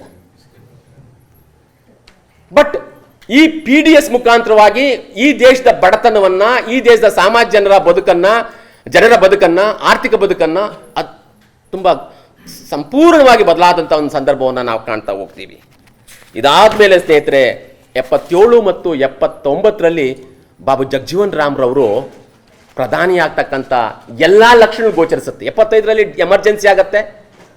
ನಿಷ್ಠಾವಂತ ಕಾಂಗ್ರೆಸ್ ಕಾರ್ಯಕರ್ತರಾಗಿದ್ದ ಬಾಬು ಜಗಜೀವನ್ ರಾಮ್ ಇಂದಿರಾ ಗಾಂಧಿಯವರ ಏನು ಸ್ವಾತಂತ್ರ್ಯ ಹರಣ ಆಗ್ತಕ್ಕಂಥ, ನಮ್ಮ ಆನಂದಗೌಡರು ಗೊತ್ತು ಎಮರ್ಜೆನ್ಸಿ ಅಂತಕ್ಕಂಥದ್ದು, ಆ ಕರಾಳ ಅಧ್ಯಾಯ ಅದನ್ನು ವಿರೋಧಿಸಿ ಕಾಂಗ್ರೆಸ್ ಪಕ್ಷ ಬಿಟ್ಟು ಬರ್ತಾರೆ. ಬಿಟ್ಟು ಬಂದ ತಕ್ಷಣ ಅವರಿಗೆ ಪ್ರಧಾನಿ ಆಗ್ತಕ್ಕಂಥ ಎಲ್ಲ ಸಾಧ್ಯತೆಗಳಾಗತ್ತೆ. ಬಟ್ ಮುರಾದ್ ದೇಸಾಯಿ ಪ್ರಧಾನಮಂತ್ರಿ ಆಗ್ತಾರೆ. ಅಂದ್ರೆ 77ರಲ್ಲಿ ಮತ್ತೆ ಪ್ರಧಾನಿ ಆಗ್ತಕ್ಕಂಥ ಚಾನ್ಸಸ್ ಬರುತ್ತೆ. ಆ ಪೊಲಿಟಿಕಲ್ ಕ್ಲೌಡ್ ಡೆವಲಪ್ ಆಗುತ್ತೆ. ಅಗೈನ್ ಚರಣ್ ಸಿಂಗ್ ಅಂತಕ್ಕಂಥವ್ರು ಯಾರೋ ಪ್ರಧಾನಿಗಳಾಗ್ತಾರೆ, ಇವ್ರು ತಪ್ಪು ಹೋಗುತ್ತೆ. ಹೀಗೆ ಸಾಮರ್ಥ್ಯಗಳಿದ್ರೂ ಕಾರಣಾಂತರಗಳಿಂದ ಪ್ರಧಾನ ಹುದ್ದೆ ಅಂತಕ್ಕಂಥ ತಪ್ಪು ಹೋಯಿತು ಅಂತಕ್ಕಂಥ ನಾವು ಗಮನಿಸಬೇಕಾಗತ್ತೆ. ಇದೆಲ್ಲ ಜೊತೆಗೆ ಸ್ನೇಹಿತರೆ 1985 ಪಾರ್ಲಿಮೆಂಟ್ನಲ್ಲಿ ಒಂದು ಸ್ಪೀಚ್ ಮಾಡ್ತಾರೆ. ಅದೊಂದನ್ನು ಹೇಳಿ ನಾನು ಮುಗಿಸ್ತೀನಿ. ಆ ಸ್ಪೀಚ್ ಏನಾಗಿತ್ತು ಅಂತಕ್ಕಂಥದ್ದನ್ನು ಒಂದು ಇದು ಅಂದರೆ ಅವ್ರು ಎಷ್ಟು ಈ ದೇಶದ ಸಮಗ್ರ ಅಭಿವೃದ್ಧಿ ಬಗ್ಗೆ ಕಾಳಜಿ ಇತ್ತು ಅನ್ನೋದಕ್ಕೆ ಈ ಸ್ಪೀಚ್ ನಮಗೆ ಎಕ್ಸಾಂಪಲ್ ಆಗುತ್ತೆ. If the prices rises and the economic situation worsens, it can be managed. ಆರ್ಥಿಕ ಏರುಪೇರುಗಳಾಗಿದ್ದರೆ ಅದನ್ನು ನಾವು ಮ್ಯಾನೇಜ್ ಮಾಡ್ಬೋದು. But if the country moral character declines, it can not be set right quickly. Today the real concern is that the prestige of law and the government is declining in the country. People have no fear for law and no respect for the governance ಅಂತಕ್ಕಂಥ ಮಾತನ್ನು 1985 ಜನವರಿ 2 parliamentary ಡಿಬೇಟಲ್ಲಿ Babu Jagjivan Rao ಮಾತಾಡ್ತಾ ಹೋಗ್ತಾರೆ. ನನಗೆ ಈ ಮಾತು ಇದನ್ನು ಓದ್ತಾ ನಾನು ಪ್ರಿಪೇರ್ ಮಾಡ್ಕೊಳ್ತಾ ನನಗೊಂದು ಮಾತು ನೆನಪು ಬಂತು, ಕನ್ಫ್ಯೂಷಿಯಸ್ ನೆನಪು ಬಂದ. ಅಂದರೆ ಇವತ್ತು ನಾವು ಸಂವಿಧಾನ ಮತ್ತು ಕಾನೂನುಗಳನ್ನು ನಾವು ಇಂದಿನ ಯುವಕರು ಪಾಲನೆ ಮಾಡ್ತಾ ಇಲ್ಲ. ಇದು ಆತಂಕದ ಸ್ಥಿತಿ. Rules are frame to follow, not to break. ಕಾನೂನುಗಳು ಮಾಡೋದು, ಟ್ರಾಫಿಕನ್ನು ಫಾಲೋ ಮಾಡೋದು ನಮ್ಮ ಸೇಫ್ಟಿಗೆ, ನಮ್ಮ ಅಭಿವೃದ್ಧಿಗೆ. ಆದರೆ ನಾವು ಮುರಿತಾ ಹೋಗ್ತೀವಿ. ಇದು ಪರಂಪರೆನೇ ಇದೆ ನಮ್ಮ ದೇಶದಲ್ಲಿ. ಆದರೆ ನನ್ನ ಕನ್ಫ್ಯೂಷನ್ಸ್ ಯಾಕೆ ನನಗೆ ಬಂದ್ರಂತಂದರೆ, ಅವ್ರು ಹೇಳ್ತಾರೆ ಒಂದು ಮಾತು, ಯಾವಾಗ ಒಂದು ಉತ್ತಮವಾಗಿರ್ತಕ್ಕಂಥ ಸಮಾಜ ನಿರ್ಮಾಣಗೊಳ್ಳಿಕ್ಕೆ ಸಾಧ್ಯ ಆಗತ್ತೆ ಅಂತಂದರೆ, ಯಾವಾಗ ನಮ್ಮ ಮಕ್ಕಳು ತಂದೆ ತಾಯಿಗೆ ವಿಧೇಯರಾಗಿರ್ತಾರಲ್ಲ, ಒಬ್ಲೈಸ್ ಮಾಡ್ತಾರಲ್ಲ, ಆಗ. ಯಾವಾಗ ಸ್ಟೂಡೆಂಟ್ಸು ಟೀಚರ್ಗೆ ಒಬ್ಲೈಸ್ ಮಾಡ್ತಾರಲ್ಲ, ಆಗ. ಯಾವಾಗ ಹೆಂಡತೀರು ಗಂಡನಿಗೆ ಒಬ್ಲೈಸ್ ಮಾಡ್ತಾರಲ್ಲ, ಆಗ. ಇದು ಕನ್ಫ್ಯೂಷನ್ಸ್ ಹೇಳಿದ್ದು. ಯಾವಾಗ ಪ್ರಜೆಗಳು ಪ್ರಭುಗಳಿಗೆ, ತಮ್ಮ ರೂಲರ್ಸ್ಗೆ ಒಬ್ಲೈಸ್ ಮಾಡ್ತಾರಲ್ಲ, ಆಗ ಮಾತ್ರ ಒಂದು ವೆಲ್ ಆರ್ಗನೈಸ್ಡ್ ಸೊಸೈಟಿಯನ್ನು ಎಸ್ಟಾಬ್ಲಿಷ್ ಮಾಡಲಿಕ್ಕೆ ಸಾಧ್ಯ ಅಂತಕ್ಕಂಥ ಮಾತನ್ನು ಕ್ರಿಸ್ತಪೂರ್ವ 5ನೇ ಶತಮಾನದಲ್ಲಿ ಬುದ್ಧನ ಸಮಕಾಲೀನ ಕನ್ಫ್ಯೂಷಸ್ ಹೇಳ್ತಾರೆ. ಹಾಗಾಗಿ ನಾವು ಈ ಮಹಾನ್ ಭಾವರುಗಳು ಏನು, ಮಹನೀಯರುಗಳು ಏನು ಹಾಕಿಕೊಟ್ಟಿದ್ದಾರೋ, ಅವ್ರ ವಿಚಾರಧಾರೆಗಳು ಏನಿದೆಯೋ, ಅಥವಾ ಅವರು ನಮ್ಮನ್ನು ಯಾವ ರೀತಿಗೆ ಎಚ್ಚರಿಸಿದಾರೋ, ಅವೆಲ್ಲವನ್ನು ಆ ವಿಚಾರಧಾರೆಯನ್ನು ಖಂಡಿತ ಅಳವಡಿಸಿಕೊಂಡಿದ್ದೆ. ಆದರೆ ಬಹುಶಃ ಅಳವಡಿಸ್ಕೊಂಡಾಗ ಮಾತ್ರ ನಾವು ಇಂಥ ಮಹಾನ್ ಚೇತನರಿಗೆ ನಾವು ಗೌರವ ಸಲ್ಲಿಸಲಿಕ್ಕೆ ಸಾಧ್ಯ ಆಗತ್ತೆ ಅಂತ ಹೇಳ್ತಾ, ಇಷ್ಟೊತ್ತು ತಾವೆಲ್ಲ ಇನ್ನೂ ಸಾಕಷ್ಟಿದೆ, ತುಂಬ ಶಾಂತಿ ಸಂಯಮದಿಂದ ತಾವೆಲ್ಲ ಕೇಳಿದ್ದೀರಾ ಅಂತ ಹೇಳ್ತಾ, ನಿಮ್ಮ ಸಮಯ ತಗೊಂಡಿದ್ದಾಗ ಕ್ಷಮೆ ಕೇಳ್ತಾ, ನಿಮ್ಮೆಲ್ಲರಿಗೂ ವಂದಿಸ್ತಾ ನನ್ನ ಮಾತನ್ನು ಮುಗಿಸ್ತಾ ಇದ್ದೀನಿ. ಜೈ ಹಿಂದ್, ಜೈ ಕರ್ನಾಟಕ. ಇನ್ನೊಂದು ಅಂತಿಮವಾಗಿ ಹೇಳ್ತೀನಿ, comments are free, but facts are sacred. Thank you. ಸಾಮಾನ್ಯವಾಗಿ ಭಾಷಣ ಅಂದರೆ ಎಷ್ಟೊತ್ತು ಮುಗೀತು ಅನ್ನಿಸ್ತಾ ಇರುತ್ತೆ. ಆದರೂ ಮೋಡಿ ಮಾಡಿ ಸಾರು ಎಲ್ಲರನ್ನೂ ಹಿಡಿದಿಟ್ಟು ಅತ್ಯುತ್ತಮವಾಗಿ ತಮ್ಮ ಸ್ಪಷ್ಟ ನುಡಿ ಉತ್ತಮ ಮಾತುಗಾರಿಕೆಯಿಂದ ಡಾಕ್ಟರ್ ಬಾಬು ಜಗಜೀವನ್ ರಾಮ್ ಅವರ ಬಾಲ್ಯ ಮತ್ತು ರಾಜಕೀಯ ಜೀವನವನ್ನು ಸಾಕಷ್ಟು ನಮಗೆಲ್ಲ ಮಾಹಿತಿಯನ್ನು ತಿಳಿಸ್ಕೊಟ್ಟಂತಹ ಡಾಕ್ಟರ್ VM ರಮೇಶ್ ಸರ್ ಅವರಿಗೆ ಹೃದಯಪೂರ್ವಕ ವಂದನೆಗಳು. ಈಗ ಆಶಯ ನುಡಿ ಶೈಕ್ಷಣಿಕ ಡೀನ್ ಆದಂತಹ professor M Ramanath Naidu sir ಅವರಿಂದ. ಪುಣ್ಯಸ್ಮರಣೆಯ ಕಾರ್ಯಕ್ರಮಕ್ಕೆ ಅಧ್ಯಕ್ಷತೆಯನ್ನು ವಹಿಸಿರುವ ಮಾನ್ಯ ಕುಲಸಚಿವರಾದ ಪ್ರೊಫೆಸರ್ ನವೀನ್ ಕುಮಾರ್ ಸರ್ ಅವರಿಗೆ ವಂದಿಸುತ್ತಾ, ಈ ಕಾರ್ಯಕ್ರಮಕ್ಕೆ ತಾವೆಲ್ಲ ಭಾಗವಹಿಸಿದಿರಿ. ಅದರಲ್ಲಿ ನಮ್ಮ ಪರೀಕ್ಷಾಂಗ ಕುಲಸಚಿವರಾದ professor Anand Kumar sir, dean ಅಧ್ಯಯನ ಕೇಂದ್ರದವರಾದ ಡಾಕ್ಟರ್ ಆನಂದಗೌಡರು, ಮತ್ತು ಈ ಪೀಠದ ನಿರ್ದೇಶಕರು ಪ್ರೊಫೆಸರ್ ಶರಣಮ್ಮ ಮೇಡಮ್ ಅವರು, ಹಾಗೆ ಇವತ್ತು ಡಾಕ್ಟರ್ ಬಾಬು ಜಗಜೀವನ್ ರಾಮ್ರವರ ಕುರಿತು ವಿಶೇಷ ಉಪನ್ಯಾಸ ನೀಡಿರುವ ನಮ್ಮ ಸ್ನೇಹಿತರು ಡಾಕ್ಟರ್ VM ರಮೇಶ್ ಅವರಿಗೆ, ಮತ್ತು ಇಲ್ಲಿ ಸಾಕಷ್ಟು ನಮ್ಮ ಅಧ್ಯಾಪಕರೆಲ್ಲರೂ ಇದ್ದಾರೆ. ಯಾಕೆಂದರೆ ಇತಿಹಾಸ ತಜ್ಞರು ಅವರು ನಮ್ಮ ರಮೇಶ್ ಅವರು. ಈಗ ಒಂದು ಪ್ರಾಚೀನ ಇತಿಹಾಸ ಅಂತಲೂ ಇದೆ, ಅವರು ತಜ್ಞರೇ. ಯಾಕೆಂದರೆ ಎಲ್ಲ ತಜ್ಞರ ಮುಂದೆ ನಾವೇನು ಮಾತಾಡೋದು ಅಂತ, ಅದಕ್ಕೆ ನಮ್ಮ ಆಶಯವನ್ನು, ಈಗ ನಾನು ಜನರಲಾಗಿ ಜಯಂತಿ ಆದರೆ ಶುಭಾಶಯ ಅಂತ ಹೇಳ್ತಾ ಇದ್ದೀವಿ. ಇದು ಪುಣ್ಯಸ್ಮರಣೆ, ಏನು ಮಾತಾಡಬೇಕು ಅಂತ. ಅದಕ್ಕೆ ಅಂತಹ ಮಹಾನುಭಾವರನ್ನು ಈ ಒಂದು ದಿನ ಸ್ಮರಿಸೋಣ ಅಂತ, ಇದು ಸೂಕ್ತವಾದ ಪದ ಅಂತ ಅನ್ನಿಸ್ತು ನನಗೆ. ಈಗ ತಮಗೆಲ್ಲರಿಗೂ ಮತ್ತೊಮ್ಮೆ ಸ್ವಾಗತ ಕೋರ್ತಾ, ಈ ಪೀಠದ ವತಿಯಿಂದ ಕರ್ನಾಟಕ ರಾಜ್ಯ ಮುಕ್ತ ವಿಶ್ವವಿದ್ಯಾನಿಲಯದಲ್ಲಿ ಸಾಕಷ್ಟು 20 ಪೀಠಗಳಿದೆ. ಅದರಲ್ಲೂ ಒಂದೊಂದು ಪೀಠ ಒಂದು ವಿಭಿನ್ನವಾಗಿ ಕಾರ್ಯಕ್ರಮಗಳನ್ನು ನಡೆಸ್ಕೊಂಡು ಬರ್ತಾ ಇದ್ದಾರೆ. ಅದೇ ರೀತಿ ಇವತ್ತು ಡಾಕ್ಟರ್ ಬಾಬು ಜಗಜ್ಜೀವನ್ ರಾಮ್ ಅಧ್ಯಯನ ಮತ್ತು ಸಂಶೋಧನಾ ವಿಸ್ತರಣಾ ಕೇಂದ್ರ ವತಿಯಿಂದ ಮೊನ್ನೆನೇ ಒಂದು ಕಾನ್ಫರೆನ್ಸು ನಡೆಯಿತು. ಆರ್ಟಿಕಲ್ಸ್ ಎಲ್ಲ ಪುಸ್ತಕ ರೂಪದಲ್ಲಿ ತಂದಿದ್ದಾರೆ ಮೇಡಮ್ಮು. ಮತ್ತು ಒಂದು ವರ್ಕ್ಶಾಪು ನಡೆಯಿತು. ಸರ್ಕಾರದಿಂದ 5 ಲಕ್ಷ ರೂಪಾಯಿಯನ್ನು ಗ್ರ್ಯಾಂಟ್ ತಗೊಂಡು ಬಂದು ಒಂದು ಮೆಥಡಾಲಜಿ ಕುರಿತು, ಅಂದರೆ ಕೇವಲ ರಿಸರ್ಚು ಸ್ಕಾಲರ್ಸ್ಗೆ ಮಾಡಿದ್ರು. ಹಾಗೆ ಈ ಬಾಬು ಜಗಜ್ಜೀವನ್ ರಾಮ್ ಹುಟ್ಟಿದ ಕಾಲ ಯಾವುದು ಅಂತ ಅಂದರೆ, ನಮಗೆ ಸ್ವಾತಂತ್ರ್ಯ ಇರಲಿಲ್ಲ. ಆವಾಗ ಬ್ರಿಟಿಷರು ನಮ್ಮ ರಾಜ್ಯವನ್ನು ಆಳ್ತಾಯಿದ್ರು. ಹಾಗೆ ಆ ಕಾಲದಲ್ಲಿ ರಾಜರಿದ್ದರು, ಮಹಾರಾಜರಿದ್ದರು, ಸಾಮಂತರಾಜರು ಇದ್ದರು. ಅಂಥ ಸಮಯದಲ್ಲಿ ಈ ದಲಿತ ಸಮುದಾಯದಲ್ಲಿ ಹುಟ್ಟಿದ ಡಾಕ್ಟರ್ ಬಾಬು ಜಗಜ್ಜೀವನ್ ರಾಮ್ ಅವರು ಶಾಲೆಗೆ ಹೋಗಿ ಓದ್ಕೊಳ್ಳುವುದಕ್ಕೆ ಕಷ್ಟವಾಗಿತ್ತು. ಈಗ ನಮ್ಮ ರಮೇಶ್ ಅಂದರು ಅಸ್ಪೃಶ್ಯತೆಯನ್ನು ನಾನು ಒಪ್ಕೊಳ್ಳೋದಿಲ್ಲ ಅಂತ. ನೀವು ಒಪ್ಕೊಳ್ಳದೆ ಹೋಗಿ, ಆ ಕಾಲ ಇದ್ದಿದ್ದು ಅಸ್ಪೃಶ್ಯತೆ. ಯಾಕೆ ಅಂತ ಅಂದರೆ, ಆವಾಗ ರಾಜರು ಹೋದ್ರೂ, ಮಹಾರಾಜರು ಹೋದ್ರೂ, ರಾಜರು ಹೋದ್ರೂ, ಬ್ರಿಟಿಷರು ಹೋದ್ರೂ ಭೂಸ್ವಾಮಿಗಳಿದ್ದರು.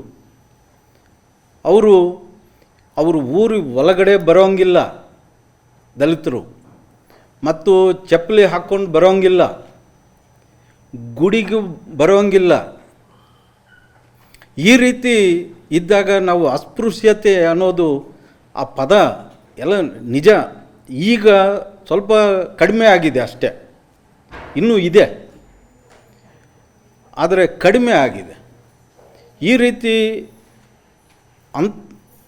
ಇದ್ದಾಗ ಅವರು ಓದಿಕೊಂಡು ರಾಜಕೀಯ ನಾಯಕರಾಗಿ ಇವತ್ತು ಒಂದು ವಿಶೇಷ ಏನು ಅಂದರೆ 40ನೇ ಪುಣ್ಯಸ್ಮರಣೆ ಅಂತೀವಿ.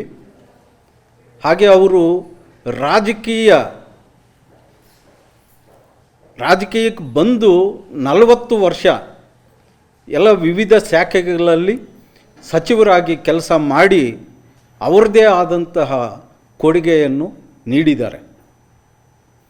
ಈಗ ಎಲ್ಲೋ ಬಿಹಾರದಲ್ಲಿ ಹುಟ್ಟಿ ಈಗ ನಾವು ಕರ್ನಾಟಕದಲ್ಲಿ ಅವರ ಪುಣ್ಯಸ್ಮರಣೆಯನ್ನು ಮಾಡ್ಕೊಳ್ತಾ ಇದ್ದೀವಿ. ಅಂದರೆ ಎಲ್ಲ ರಾಜ್ಯಗಳಲ್ಲೂ ಈಗ ನಮಗೆ ಜಿಲ್ಲಾ ಆಡಳಿತ ಆದೇಶ ಕೊಟ್ಟಿದೆ, ಇದು ಪುಣ್ಯಸ್ಮರಣೆ ವಿಶ್ವವಿದ್ಯಾನಿಲಯದಲ್ಲಿ ನಡೆಸಬೇಕು ಅಂತ. ಅದಕ್ಕೆ ನಾವು ಬೆಳಗ್ಗೆ ಹೋಗಿ ರೈಲ್ವೆ ನಿಲ್ದಾಣದಲ್ಲಿ ಇರುವ ಪುತ್ತಳಿಗೆ ಮಾಲಾರ್ಪಣೆ ಮಾಡಿ ಇಲ್ಲಿಗೆ ಬಂದು ಇಲ್ಲಿ ಈ ಸಂಸ್ಮರಣೆ ಸಭೆಯನ್ನು ಮಾಡ್ಕೊಳ್ತಾ ಇದ್ದೀವಿ. ನಮ್ಮಲ್ಲಿ ಒಂದು ಗಾದೆ ಇತ್ತು, ಆನೆ ಬದುಕಿದ್ರೂ ಒಂದೇ ವ್ಯಾಲ್ಯೂ, ಆನೆ ಸತ್ತರೂ ಒಂದೇ ವ್ಯಾಲ್ಯೂ ಅಂತ. ಅದೇ ರೀತಿ ಆ ರಾಜಕೀಯ ಈಗ ಎಷ್ಟೋ ರಾಜಕೀಯ ನಾಯಕರು ಇದ್ದಾರೆ, ಯಾರನ್ನೂ ನಾವು ನೆನೆಸ್ಕೊಂಡು ಈ ರೀತಿ ಸಭೆ ಸಮಾರಂಭಗಳು ಮಾಡ್ತಾ ಇಲ್ಲ. ಆದರೆ ಅವರು ಸ್ವಾತಂತ್ರ್ಯಕ್ಕಾಗಿ ಈಗ ಅವರು ಒಂದೇ ಮಾತು ಹೇಳ್ತಾರೆ, ಸ್ವಾತಂತ್ರ್ಯ ಅಂತ ಅಂದರೆ ಏನು ಅಂತ. ಈ ಬ್ರಿಟಿಷರು ನಮ್ಮ ದೇಶವನ್ನು ನಮಗೆ ಬಿಟ್ಬಿಟ್ಟು ಹೋದರು, ಅದಲ್ಲ ಸ್ವಾತಂತ್ರ್ಯ. ನಮ್ಮ ಹುಟ್ಟು ನಮ್ಮ ಕೈಯಲ್ಲಿ ಇರಲಿಲ್ಲ.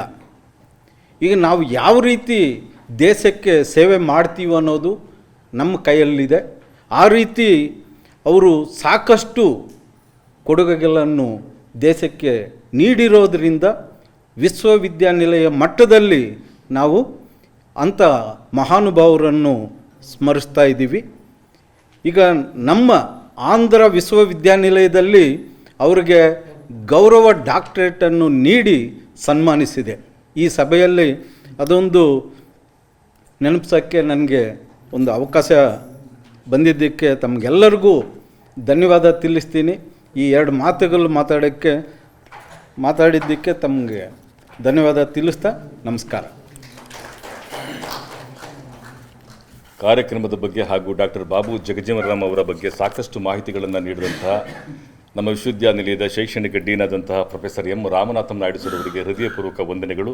ಈಗ ಅಧ್ಯಯನ ಕೇಂದ್ರದ ಡೀನ್ ಆದಂತಹ ಡಾಕ್ಟರ್ ಆನಂದ್ ಗೌಡರು ಮಾತಾಡಲಿದ್ದಾರೆ. ಎಲ್ರಿಗೂ ವಂದಿಸ್ತಾ, ನೋಡಿ ಇವತ್ತು ಏನು ಬಾಬು ಜಗಜೀವನ್ ರಾಮ್ ಅಧ್ಯಯನ ಸಂಶೋಧನಾ ಪೀಠದಿಂದ ಈ ಪುಣ್ಯ ಸ್ಮರಣೆ ಕಾರ್ಯಕ್ರಮವನ್ನು ಹಮ್ಮಿಕೊಂಡಿದ್ದೀವಿ. ಅದ್ರ ಬಗ್ಗೆ ನಾನು ಹೆಚ್ಚಿಗೆ ಮಾತಾಡಲ್ಲ, ಯಾಕೆಂದರೆ ರಮೇಶ್ ಅವರು ಸುದೀರ್ಘವಾಗಿ ಮಾತಾಡಿದ್ರು. ಆದರೆ ರಮೇಶ್ ಅವರು ಹೇಳಿದ್ರಲ್ಲಿ 1-2 ವಿಷಯನ ಇಲ್ಲಿ ಉಲ್ಲೇಖ ಮಾಡಲಿಕ್ಕೆ ನಾನು ಬಂದೆ ಅಷ್ಟೇ. ರಮೇಶ್ ಸರ್ ಹೇಳಿದ್ರು ಏನಂತ ಅಂದರೆ, ಸ್ವತಂತ್ರ ಪೂರ್ವದಲ್ಲಿ ನಮ್ಮ ದೇಶ ಬಹಳ ರಿಚ್ ಕಂಟ್ರಿ, ಸ್ವತಂತ್ರ ನಂತರ ನಾವು ಬಹಳ ಆರ್ಥಿಕವಾಗಿ ದಿವಾಳಿ ಆದೋ ಅಂತ. ಖಂಡಿತ ಇಲ್ಲ. ಯಾಕೆ ಅಂತ ಹೇಳಿದ್ರೆ ಈ ಮಾತು ಹೇಳೋಕ್ಕೆ ಇಚ್ಛೆಪಡ್ತೀನಿ ಅಂದರೆ, ನೋಡಿ ಸ್ವತಂತ್ರ ಪೂರ್ವದಲ್ಲಿ ಇದ್ದಂಥ ನಾಯಕರು ಹೇಗಿದ್ದರು ಅಂದರೆ ದೂರದೃಷ್ಟಿ ಉಳ್ಳವರು ಮತ್ತು ಜಾತಿ ಮೀರಿದಂತಹ ನಾಯಕರಿದ್ದರು. ದೇಶದ ಸ್ವತಂತ್ರಕ್ಕಾಗಿ ಅಪಾಪಿಸುತ್ತಿದ್ದಂತಹ ನಾಯಕರಿದ್ದರು. ಭಾರತದ ಬೆಳವಣಿಗೆಗೆ ಅಡಿಗಲ್ಲಾಗಿದ್ದರು.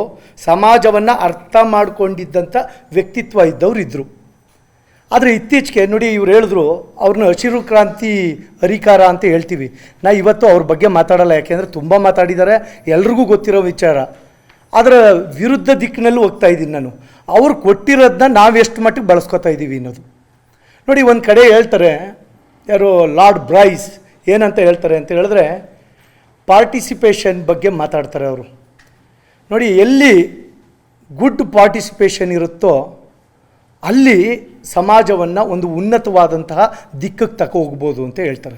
ಅಂದರೆ democracy demands good participation, A good participation depend A good awareness, A A good awareness depend A good information, A good information depend A good education, A good education depend good democracy ಅಂತ ಹೇಳ್ತಾರೆ. ಅಂದರೆ ಎಲ್ಲಿ ಈ ಭಾಗವಹಿಸುವಿಕೆ ಏನು ಮಾಡುತ್ತೆ ಅಂದರೆ ಪ್ರಜಾಪ್ರಭುತ್ವನ ಹೆಚ್ಚು ಹೆಚ್ಚು ಭಾಗವಹಿಸರು ಅಂತ ಹೇಳುತ್ತೆ. ಎಷ್ಟು ಜನ ಭಾಗವಹಿಸ್ತೀವಿ ನಾವು? ಭಾಗವಹಿಸಲ್ಲ, ಎಲ್ಲೂ ಭಾಗವಹಿಸಲ್ಲ. ದೇಶ ಮಾತ್ರ ಅಧೋಗತಿಗೆ ಹೋಯ್ತು ಅಂತ ಹೇಳ್ತೀವಿ. ನಾವು ಆಯ್ಕೆ ಮಾಡುವಂಥ ವ್ಯಕ್ತಿತ್ವ ಇಲ್ಲದೇ ಇರೋರನ್ನ ಆಯ್ಕೆ ಮಾಡಿಬಿಡ್ತೀವಿ. ನೋಡಿ, ಇವರು ಹಸಿರು ಕ್ರಾಂತಿ ಮಾಡಿ ಕೃಷಿಯಲ್ಲಿ ಅದ್ಭುತವಾದಂತಹ ಒಂದು ವ್ಯವಸ್ಥೆಯನ್ನು ಸೃಷ್ಟಿ ಮಾಡಿದ್ರು.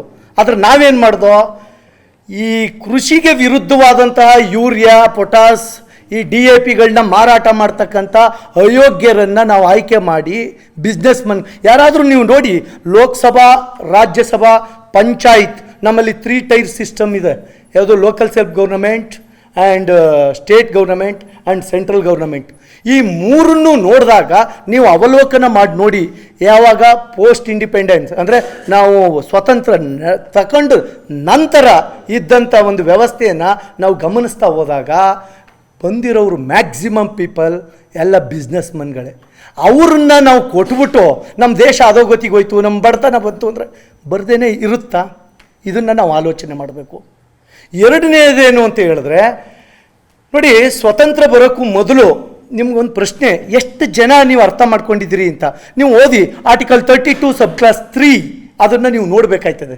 ಏನು ಅಂತ ಹೇಳಿದ್ರೆ, ಯಾವ ವ್ಯಕ್ತಿಗೆ ಮಾನವ ಹಕ್ಕುಗಳು ಉಲ್ಲಂಘನೆ, ನೋಡಿ, ಮಾನವ ಹಕ್ಕುಗಳಿಗೋಸ್ಕರ ಹೋರಾಟ ಮಾಡಿದಂಥ ಧೀಮಂತ ವ್ಯಕ್ತಿತ್ವ ಇರುವಂಥ ಈ ನಾಯಕರನ್ನ ನೆನೆಸ್ಕೋತೀವಿ ಹೊರತು ಆ ನಿಟ್ಟಿನಲ್ಲಿ ಹೋಗುವಂಥ ವ್ಯಕ್ತಿತ್ವ ಎಷ್ಟು ಜನಕ್ಕಿದೆ ನಮ್ಮ ಭಾರತದಲ್ಲಿ ಅನ್ನೋದನ್ನು ಹೇಳಿ. ದಯವಿಟ್ಟು ಅದು ಆ ರೀತಿ ಹೋಗಬೇಡಿ. ಅಟ್ಲೀಸ್ಟ್ ತಿಳ್ಕೊಳ್ಳೋ ಪ್ರಯತ್ನ ಎಷ್ಟು ಜನ ಮಾಡಿದಿರಿ? ಯಾಕೆಂದರೆ ನಮ್ಮ ದೇಶಕ್ಕೆ ಯಾವತ್ತೂ ಕೂಡ ಬಡತನ ಬಂದಿಲ್ಲ. ನಾನು ಬುದ್ಧಿವಂತಳಿಂದನೂ ನೋಡಿದ್ದೀನಿ ಮತ್ತು ಇತಿಹಾಸವನ್ನು ಓದಿದ್ದೀನಿ. ಈ ದೇಶಕ್ಕೆ ಯಾವತ್ತೂ ಕೂಡ ಬಡತನ ಬಂದಿಲ್ಲ. ಬಡತನವನ್ನು ತಂದಿದ್ದೀವಿ ಅಂತ ಹೇಳಿ ನಾನು ಅದನ್ನು ಒಪ್ಕೊಳ್ತೀನಿ. ಬಡತನವನ್ನು ತಂದಿದ್ದೀವಿ ಅಂತ ಹೇಳಿ. ಯಾಕೆ ತಂದಿರೋರು ಯಾರು? ನಾಯಕರಲ್ಲ, ಪ್ರಜೆಗಳು. ನಾವೆಲ್ಲಿ ಪಾರ್ಟಿಸಿಪೇಷನ್ ಕೊರತೆ ಇರುತ್ತೋ ಅಲ್ಲಿ ಸಮಾಜ ಈ ದಿವಾಳಿಗೆ ಹೋಗುತ್ತೆ ಅನ್ನೋದನ್ನ ನಾವು ಅರ್ಥ ಮಾಡ್ಕೋಬೇಕು.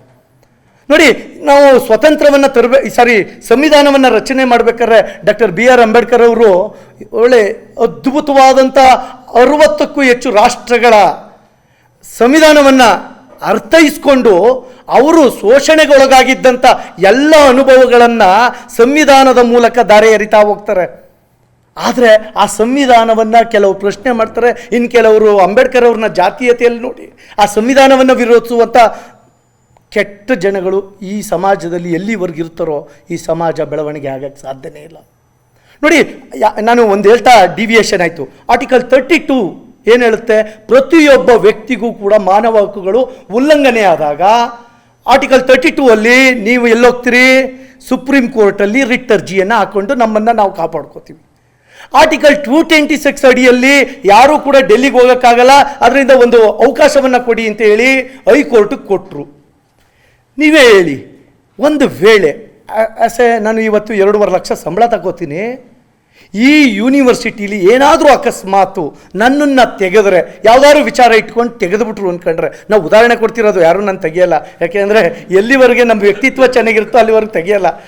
ಒಂದು ವೇಳೆ ಅನವಶ್ಯಕವಾಗಿ ತೆಗೆದಾಗ ನಾನು ಒಬ್ಬ ಎಜುಕೇಟೆಡ್ ಮಾಡ್ಕೊಂಡು MA LLB ಮಾಡಿ ಅದನ್ನು ವಿರೋಧಿಸಬೇಕಾದಂಥ ವ್ಯಕ್ತಿತ್ವ ಇರಬೇಕಾದವನು ಕೈ ಮುಕ್ಕೊಂಡು ಕಾಲಿಗೆ ಬಿದ್ದು ಏನೋ ಒಂದು ಮಾಡಿ ಇಲ್ಲಿ ರಕ್ಷಣೆ ಪಡ್ಕೊಂಡು ಉಳ್ಕೊಳ್ಳೋ ಅಂಥ ಪ್ರಯತ್ನನ ನಾನೇ 2.5 ಲಕ್ಷ ತಗೊಂಡು ನನ್ನನ್ನು ನಾನು ಪ್ರತಿಭಟಿಸ್ಕೊಳ್ಳೋಕ್ಕಾಗದೇ ಇರೋ ಪರಿಸ್ಥಿತಿಯಲ್ಲಿರಬೇಕಾದ್ರೆ ಗ್ರಾಮೀಣ ಭಾಗದಲ್ಲಿರುವಂಥ ವ್ಯಕ್ತಿಗಳು ನಿಜಕ್ಕೂ ಹೈಕೋರ್ಟ್ಗೆ ಹೋಗ್ತಾರಾ? ಎಷ್ಟು ಜನ ಯೋಚನೆ ಮಾಡಿದಿರಿ? ನಾವಿಲ್ಲಿ ಬಿಡ್ತೀವಿ ಸುಮ್ಮನೆ ಒಂದೊಂದಾಗಿ. ಅದಕ್ಕೆ ನಾನು ಎಲ್ಲೂ ಮಾತಾಡೋಕ್ಕೆ ಹೋಗಲ್ಲ, ಸುಮ್ಮನೆ ಆ ಥರ ಮಾತಾಡೋಕ್ಕೂ ನನಗಿಷ್ಟ ಇಲ್ಲ. ಪ್ರಾಕ್ಟಿಕಲ್ಗೆ ಬನ್ನಿ. ನಾವು ಆ ಗ್ರಾಮೀಣ ಮಟ್ಟದಲ್ಲಿರ್ತಕ್ಕಂಥ ದಲಿತರು, OBCಗಳು, ಹೆಣ್ಣು ಮಕ್ಕಳು, ಇವತ್ತು ಈ ದೇಶ ಏನ್ರಿ 100ಕ್ಕೆ 90% ಯಾರಿದ್ದಾರೆ ಅಂತ ಹೇಳಿದ್ರೆ ಮಹಿಳೆಯರಿದ್ದಾರೆ, ದಲಿತರಿದ್ದಾರೆ, ಹಿಂದುಳಿದ ವರ್ಗ ಇದ್ದಾರೆ, ಮತ್ತು ಶೋಷಿತರಿದ್ದಾರೆ, ವಯಸ್ಸಾದಂಥವ್ರಿದ್ದಾರೆ, ಅಂಗವಿಕಲರಿದ್ದಾರೆ. 90% ಪೀಪಲ್ ಇವರು ಇರಬೇಕಾದ್ರೆ ಇನ್ನು 10% ಪೀಪಲ್ ಯಾರಿರೋದು? ಬಿಸ್ನೆಸ್ಮನ್ಗಳು, ಶ್ರೀಮಂತರು. ಹಾಗಾದರೆ ಲೋಕಸಭೆ ವಿಧಾನಸಭೆಯಲ್ಲಿ ಯಾರಿರಬೇಕಾಗಿತ್ತು? ಈ 90% ಜನ ಇರಬೇಕಾಗಿತ್ತು. ಯಾರಿದ್ದಾರೆ? ಎಷ್ಟು ಜನ ನಮ್ಮ ಪ್ರಜಾಪ್ರಭುತ್ವದಲ್ಲಿ ಈ ಆಲೋಚನೆ ಮಾಡಿದ್ದೀವಿ ಅಂದರೆ ನಾವೆಲ್ಲರೂ ಮೀರ್ ಸಾಧಕರೇ, ನಾವೆಲ್ಲರೂ ಮಲ್ಲಪ್ಪ ಸಜ್ಜಗಳೇ, ನಾವೆಲ್ಲರೂ ಬ್ರಿಟಿಷ್ ಧೋರಣೆ ಒಳ್ಳೆಯುವಂಥ ಕರಿ ಜನರು ಅಷ್ಟೇ ಹೊರತು ಅವ್ರಿಗೂ ನಮಗೂ ಏನಾದ್ರು ವ್ಯತ್ಯಾಸ ಇದೆಯಾ? ಈ ಆಲೋಚನೆಗಳನ್ನ ನಾವು ಮಾಡಬೇಕಾಗುತ್ತೆ. ನೋಡಿ, ಸಂವಿಧಾನ ಜಾರಿಗೆ ಬಂದಾಗ ಸಂವಿಧಾನ ರಚನಾಕಾರರು ಏನು ಮಾಡ್ತಾರೆ ಅಂದರೆ, ಆಗ ಬಡತನ ಇತ್ತು ಅಂತ ಹೇಳಿದ್ರಲ್ಲ, ನಿಜ, ತುಂಬ ಲೂಟಿ ಮಾಡಿಬಿಟ್ಟಿದ್ರು. ಆ ಲೂಟಿ ಮಾಡಿದಂಥ ಸಂದರ್ಭದಲ್ಲಿ ಏನು ಮಾಡಿದ್ರು, ಮೂಲಭೂತ ಹಕ್ಕುಗಳನ್ನು ಏನು ಮಾಡ್ತಾರೆ ಅಂತ ಹೇಳಿದ್ರೆ, ಯಾವುದಕ್ಕೆ ದುಡ್ಡು ಖರ್ಚಾಗಲ್ವೋ ಅದನ್ನೆಲ್ಲ ತೆಗೆದು ಮೂಲಭೂತ ಹಕ್ಕುಗಳಿಗೆ ಹಾಕ್ತಾರೆ. ಆರ್ಟಿಕಲ್ 12 to 32ವರೆಗೆ ಯಾವುದಕ್ಕೆ ದುಡ್ಡು ಖರ್ಚಾಗುತ್ತೋ ಅದನ್ನೆಲ್ಲ ತೆಗೆದು 36 to 51 ರಾಜ್ಯ ನೀತಿ ನಿರ್ದೇಶಕ ತತ್ವಕ್ಕೆ ಹಾಕ್ತಾರೆ. ಆ ದುಡ್ಡಿಲ್ಲದೆ ಇರತಕ್ಕಂಥದ್ನೆಲ್ಲನಕ್ಕೂ ಜೀವಂತಿಕೆಯನ್ನು ಕೊಟ್ಟಂಥ ವ್ಯಕ್ತಿಗಳು ಮತ್ತು ಒಂದು ಸಂಸ್ಥೆ ಯಾವುದು ಅಂತ ಹೇಳಿದ್ರೆ that is supreme court and high court. ಎಲ್ಲನೂ ಮೂಲಭೂತ ಹಕ್ಕುಗಳಿಗೆ ಸೇರಿಸ್ತಾರೆ. ಆರ್ಟಿಕಲ್ 21A ಬರಲಿಲ್ಲ ಅಂದರೆ ನೀವು ರೈಟ್ ಟು ಎಜುಕೇಷನ್ ತಗೊಳಕ್ಕಾಯ್ತಿರ್ಲಿಲ್ಲ.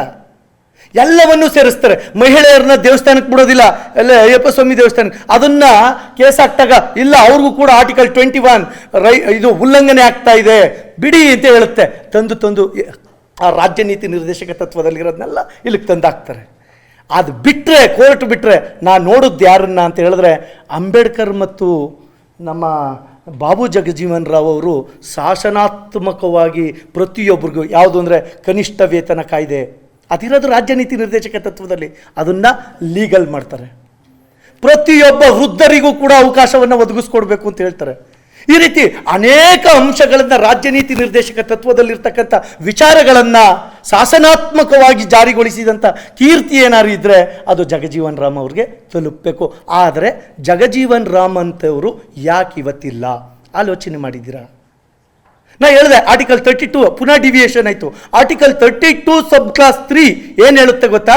ನೀವು 226 ಅಡಿಯಲ್ಲಿ, ಯಾಕೆಂದರೆ ಸಂವಿಧಾನ ರಚನಾಕಾರರಿಗೆ ಗೊತ್ತಿರಲಿಲ್ಲ ಯಾವ ಉಲ್ಲಂಘನೆ, ಯಾವ ಪ್ರಮಾಣದಲ್ಲಿ ಸಂವಿಧಾನ ಉಲ್ಲಂಘನೆ ಆಗುತ್ತೆ ಅನ್ನೋದು ಸಂವಿಧಾನ ರಚನಾಕಾರರಿಗೆ ಗೊತ್ತೇ ಇರಲಿಲ್ಲ. ಅದರಿಂದ ಅವ್ರು ಏನು ಮಾಡಿದ್ರು, ಆರ್ಟಿಕಲ್ 32 226 ಬಳಸ್ಕೊಳ್ರಪ್ಪ. ಒಂದು ವೇಳೆ ಇದರ ಪ್ರಮಾಣ ಹೆಚ್ಚಾದರೆ, ನಾನು ನೋಡಿರೋ ಪ್ರಕಾರ RTIಲಿ ತೆಗೆದಾಗ ನಾನು ನೋಡಿದ್ದು ರಿಟ್ ಅರ್ಜಿಗಳು ಹೆಚ್ಚು ಕಮ್ಮಿ 8,83,000 ರಿಟ್ ಅರ್ಜಿಗಳು ಇವತ್ತು ಹೈಕೋರ್ಟಲ್ಲಿ ಪೆಂಡಿಂಗ್ ಇದೆ. 29,93,000 ರಿಟ್ ಅರ್ಜಿಗಳು ಸುಪ್ರೀಂ ಕೋರ್ಟಲ್ಲಿ ಪೆಂಡಿಂಗ್ ಇದೆ. ಅವೆಲ್ಲ ಡಿಸ್ಪೋಸಲ್ ಆಗೋದು ಯಾವಾಗ? ನಿಜವಾಗಿ ಹ್ಯೂಮನ್ ರೈಟ್ಸ್ ವೈಲೇಷನ್ ಆಗಿರ್ತಕ್ಕಂಥ ವ್ಯಕ್ತಿಗಳು ಯಾವಾಗ ಅವರು ತಮ್ಮ ಜೀವನವನ್ನು ಸಾಕಾರಗೊಳಿಸ್ಕೊಳ್ಳೋದು? ಅದಕ್ಕೇನು ಮಾಡಿದ್ರು, ಆರ್ಟಿಕಲ್ 32 ಸಬ್ ಕ್ಲಾಸ್ 3ಯಲ್ಲಿ ಸಂಸತ್ಗೆ ಒಂದು ಪವರ್ ಕೊಡ್ತಾರೆ. ಎಷ್ಟು ಜನಕ್ಕೆ ಗೊತ್ತು? ಯಾರು ಓದಿದ್ದೀರಿ? ಅದನ್ನು ಯಾರು ಪ್ರಶ್ನೆ ನೋಡಿ, ಅದಕ್ಕೇನೆ ಹೇಳಿದ್ದು, ಒಂದು ಹೊರಡು ಹೇಳಿದೆ, ಪ್ರಜಾಪ್ರಭುತ್ವ ಯಾವತ್ತು ಪ್ರೀತಿಸೋದನ್ನ ಯಾವುದನ್ನು ಅದು ಹೇಳ್ತೀನಿ. ಸಂಸತ್ಗೆ ಒಂದು ಅವಕಾಶವನ್ನು ಕೊಡುತ್ತೆ ಕಾನ್ಸ್ಟಿಟ್ಯೂಷನ್. ಆಗ ಇವರು ಡಾಕ್ಟರ್ BR ಅಂಬೇಡ್ಕರ್ ಅವರು ಎಷ್ಟು ಚೆನ್ನಾಗಿ ಸೇರಿಸಿದ್ದಾರೆ ಅಂದರೆ, ಆರ್ಟಿಕಲ್ 32 ಸಬ್ ಕ್ಲಾಸ್ 3ನ ಬಳಸ್ಕೊಳ್ಳಿ. ಸಂಸತ್ತು ಇದರ ಪ್ರಮಾಣ ಹೆಚ್ಚಾದಾಗ ಜಿಲ್ಲಾ ನ್ಯಾಯಾಲಯಗಳಿಗೂ ಕೂಡ ರಿಟ್ ಅರ್ಜಿಯನ್ನು ಸ್ವೀಕರಿಸಲಿಕ್ಕೆ ಕಾಯ್ದೆಯನ್ನು ಮಾಡಬಹುದು ಅಂತ ಹೇಳಿದ್ರು. ಆದರೆ ಯಾರು ಇವತ್ತವ್ರಿಗೆ ಕೇಂದ್ರ ಸರ್ಕಾರದ ವಿರುದ್ಧ ಹೋರಾಟ ಮಾಡಿ ಜಿಲ್ಲಾ ನ್ಯಾಯಾಲಯಗಳಿಗೆ ರಿಟ್ ಅರ್ಜಿಯನ್ನು ಸ್ವೀಕರಿಸುವಂಥ ಅವಕಾಶನ ಕೊಟ್ಟಿದ್ದೇ ಆದಲ್ಲಿ ಇವತ್ತು ನಾವು ಶೋಷಿತರು ಅಂತ ಹೇಳ್ಕೊಳ್ಳಿಕ್ಕೆ ಒಂದು ಉದಾಹರಣೆಗಳು ಸಿಗ್ತಿರಲಿಲ್ಲ. ಇವತ್ತು ಶೋಷಣೆ ಯಾಕೆ ಮುಂದುವರಿತಿದೆ ಅಂದರೆ, ಯಾರೂ ಹೋಗಲ್ಲ ರೀ. ನಾವು 2.5 ಲಕ್ಷ ತಕ್ಕಂಥ ಸಂಬಳನ ನಾನೇ ಹೈಕೋರ್ಟ್ಗೆ ಹೋಗಿ ಪ್ರತಿಭಟಿಸಲ್ಲ ಅಂದರೆ ಇನ್ನು ನಮ್ಮೂರ್ಲಿರೋರು, ಅದರಲ್ಲೂ ಚಾಮರಾಜನಗರದ ಗಡಿ ಅಂಚಲ್ಲಿರ್ತಕ್ಕಂಥ ಕುಗ್ರಾಮದಲ್ಲಿರುವಂಥವರು ನಿಜವಾಗ್ಲೂ ಹೋಗಿ ತನ್ನ ಹಕ್ಕುಗಳನ್ನ ಬೇಡಿಕೆ ಇಟ್ಟು ತಗೊಳ್ಳುವಂಥ ಪ್ರಯತ್ನ ಮಾಡ್ತಾರಾ? ಆಲೋಚನೆ ಮಾಡಿ. ಈ ನಿಟ್ಟಿನಲ್ಲಿ ನಾವು ಆಲೋಚನೆ ಮಾಡಿದ್ರೆ ನಿಜಕ್ಕೂ ಕೂಡ ಇವರು ಪುಣ್ಯಸ್ಮರಣೆಯ ಕಾರ್ಯಕ್ರಮದಲ್ಲಿ ನಾವು ಆಲೋಚನೆ ಮಾಡೋದಕ್ಕೆಲ್ಲ ಒಂದು ಅರ್ಥರೂಪ ಸಿಗುತ್ತೆ. ಮೊದಲು ನಾವು ದಯವಿಟ್ಟು ಬಿಸ್ನೆಸ್ಮನ್ಗಳನ್ನ ಆಯ್ಕೆ ಮಾಡೋದು ನಿಲ್ಲಿಸ್ಬೇಕು. ಇಲ್ಲಾಂದರೆ ನೀವು ಈ ದೇಶವನ್ನು ನೋಡ್ರಿ, ರಮೇಶ್ ಅವರು ಹೇಳಿದ್ರು ಬಡತನ ಇದೆ ಅಂತ. ಒಂದು ಸಲ ಅವಲೋಕನ ಮಾಡಿ ನೋಡಿ, 1947ರಿಂದ 2026ವರೆಗೂ ಆಗಿರುವಂಥ ಹಗರಣಗಳ ಪಟ್ಟಿಯನ್ನು ನೀವು ತೆಗೆದು ನೋಡಿದ್ರೆ ರೋರ್ ಟುಗೆದರ್ ಎಷ್ಟು ಕೋಟಿಗಳು ದುಂದು ವೆಚ್ಚ ಆಗಿದೆ ಅನ್ನೋದು ಗೊತ್ತಾ? ಎಷ್ಟು ಕೋಟಿಗಳು ದುಂದು ವೆಚ್ಚ ಆಗದೆ ಅಂತ ಗೊತ್ತಾ?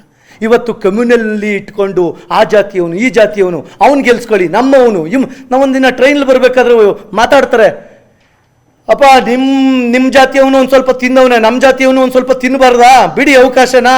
ಅಂದರೆ ಅರ್ಥ ಏನು? ಅಂದರೆ ನಾವು ಎಲ್ಲಿದ್ದೀವಿ? Is it democracy? Is it democracy? ಅದನ್ನೇ ಲಾರ್ಡ್ ಬ್ರೈಸ್ ಹೇಳೋದು, ಪ್ರಜಾಪ್ರಭುತ್ವದಲ್ಲಿ ಹೆಚ್ಚು ಹೆಚ್ಚು ಭಾಗವಹಿಸಿದಷ್ಟು ಪ್ರಜಾಪ್ರಭುತ್ವ ಕಂಗೊಳಿಸುತ್ತದೆ. ಒಂದು ವೇಳೆ ಭಾಗವಹಿಸುವವರ ಕೊರತೆ ಹೆಚ್ಚಾದರೆ ಈ ಪ್ರಜಾಪ್ರಭುತ್ವ ನಿರಂಕುಶ ಪ್ರಭುತ್ವಕ್ಕಿಂತ ಕೆಟ್ಟದ್ದು ಅಂತ ಹೇಳ್ತಾರೆ. ಹಾಗಾದರೆ ನಾವೇನು ಮಾಡಬೇಕು? ಎರಡೇ ವಿಷಯ ಹೇಳೋದು, ಶ್ರಮ ಸಂಸ್ಕೃತಿಯನ್ನು ರೂಪಿಸ್ಕೊಳ್ಬೇಕು ಪ್ರತಿಯೊಬ್ಬರು ಕೂಡ. ಹಾಗೆ ಅಧಿಕಾರ ಮತ್ತು ಜ್ಞಾನವನ್ನು ಸಮಾಜಕ್ಕೆ ಬಳಸುವಂಥ ವ್ಯಕ್ತಿತ್ವ ಇರೋರನ್ನ ದಯವಿಟ್ಟು ನಾವು ತರಬೇಕು.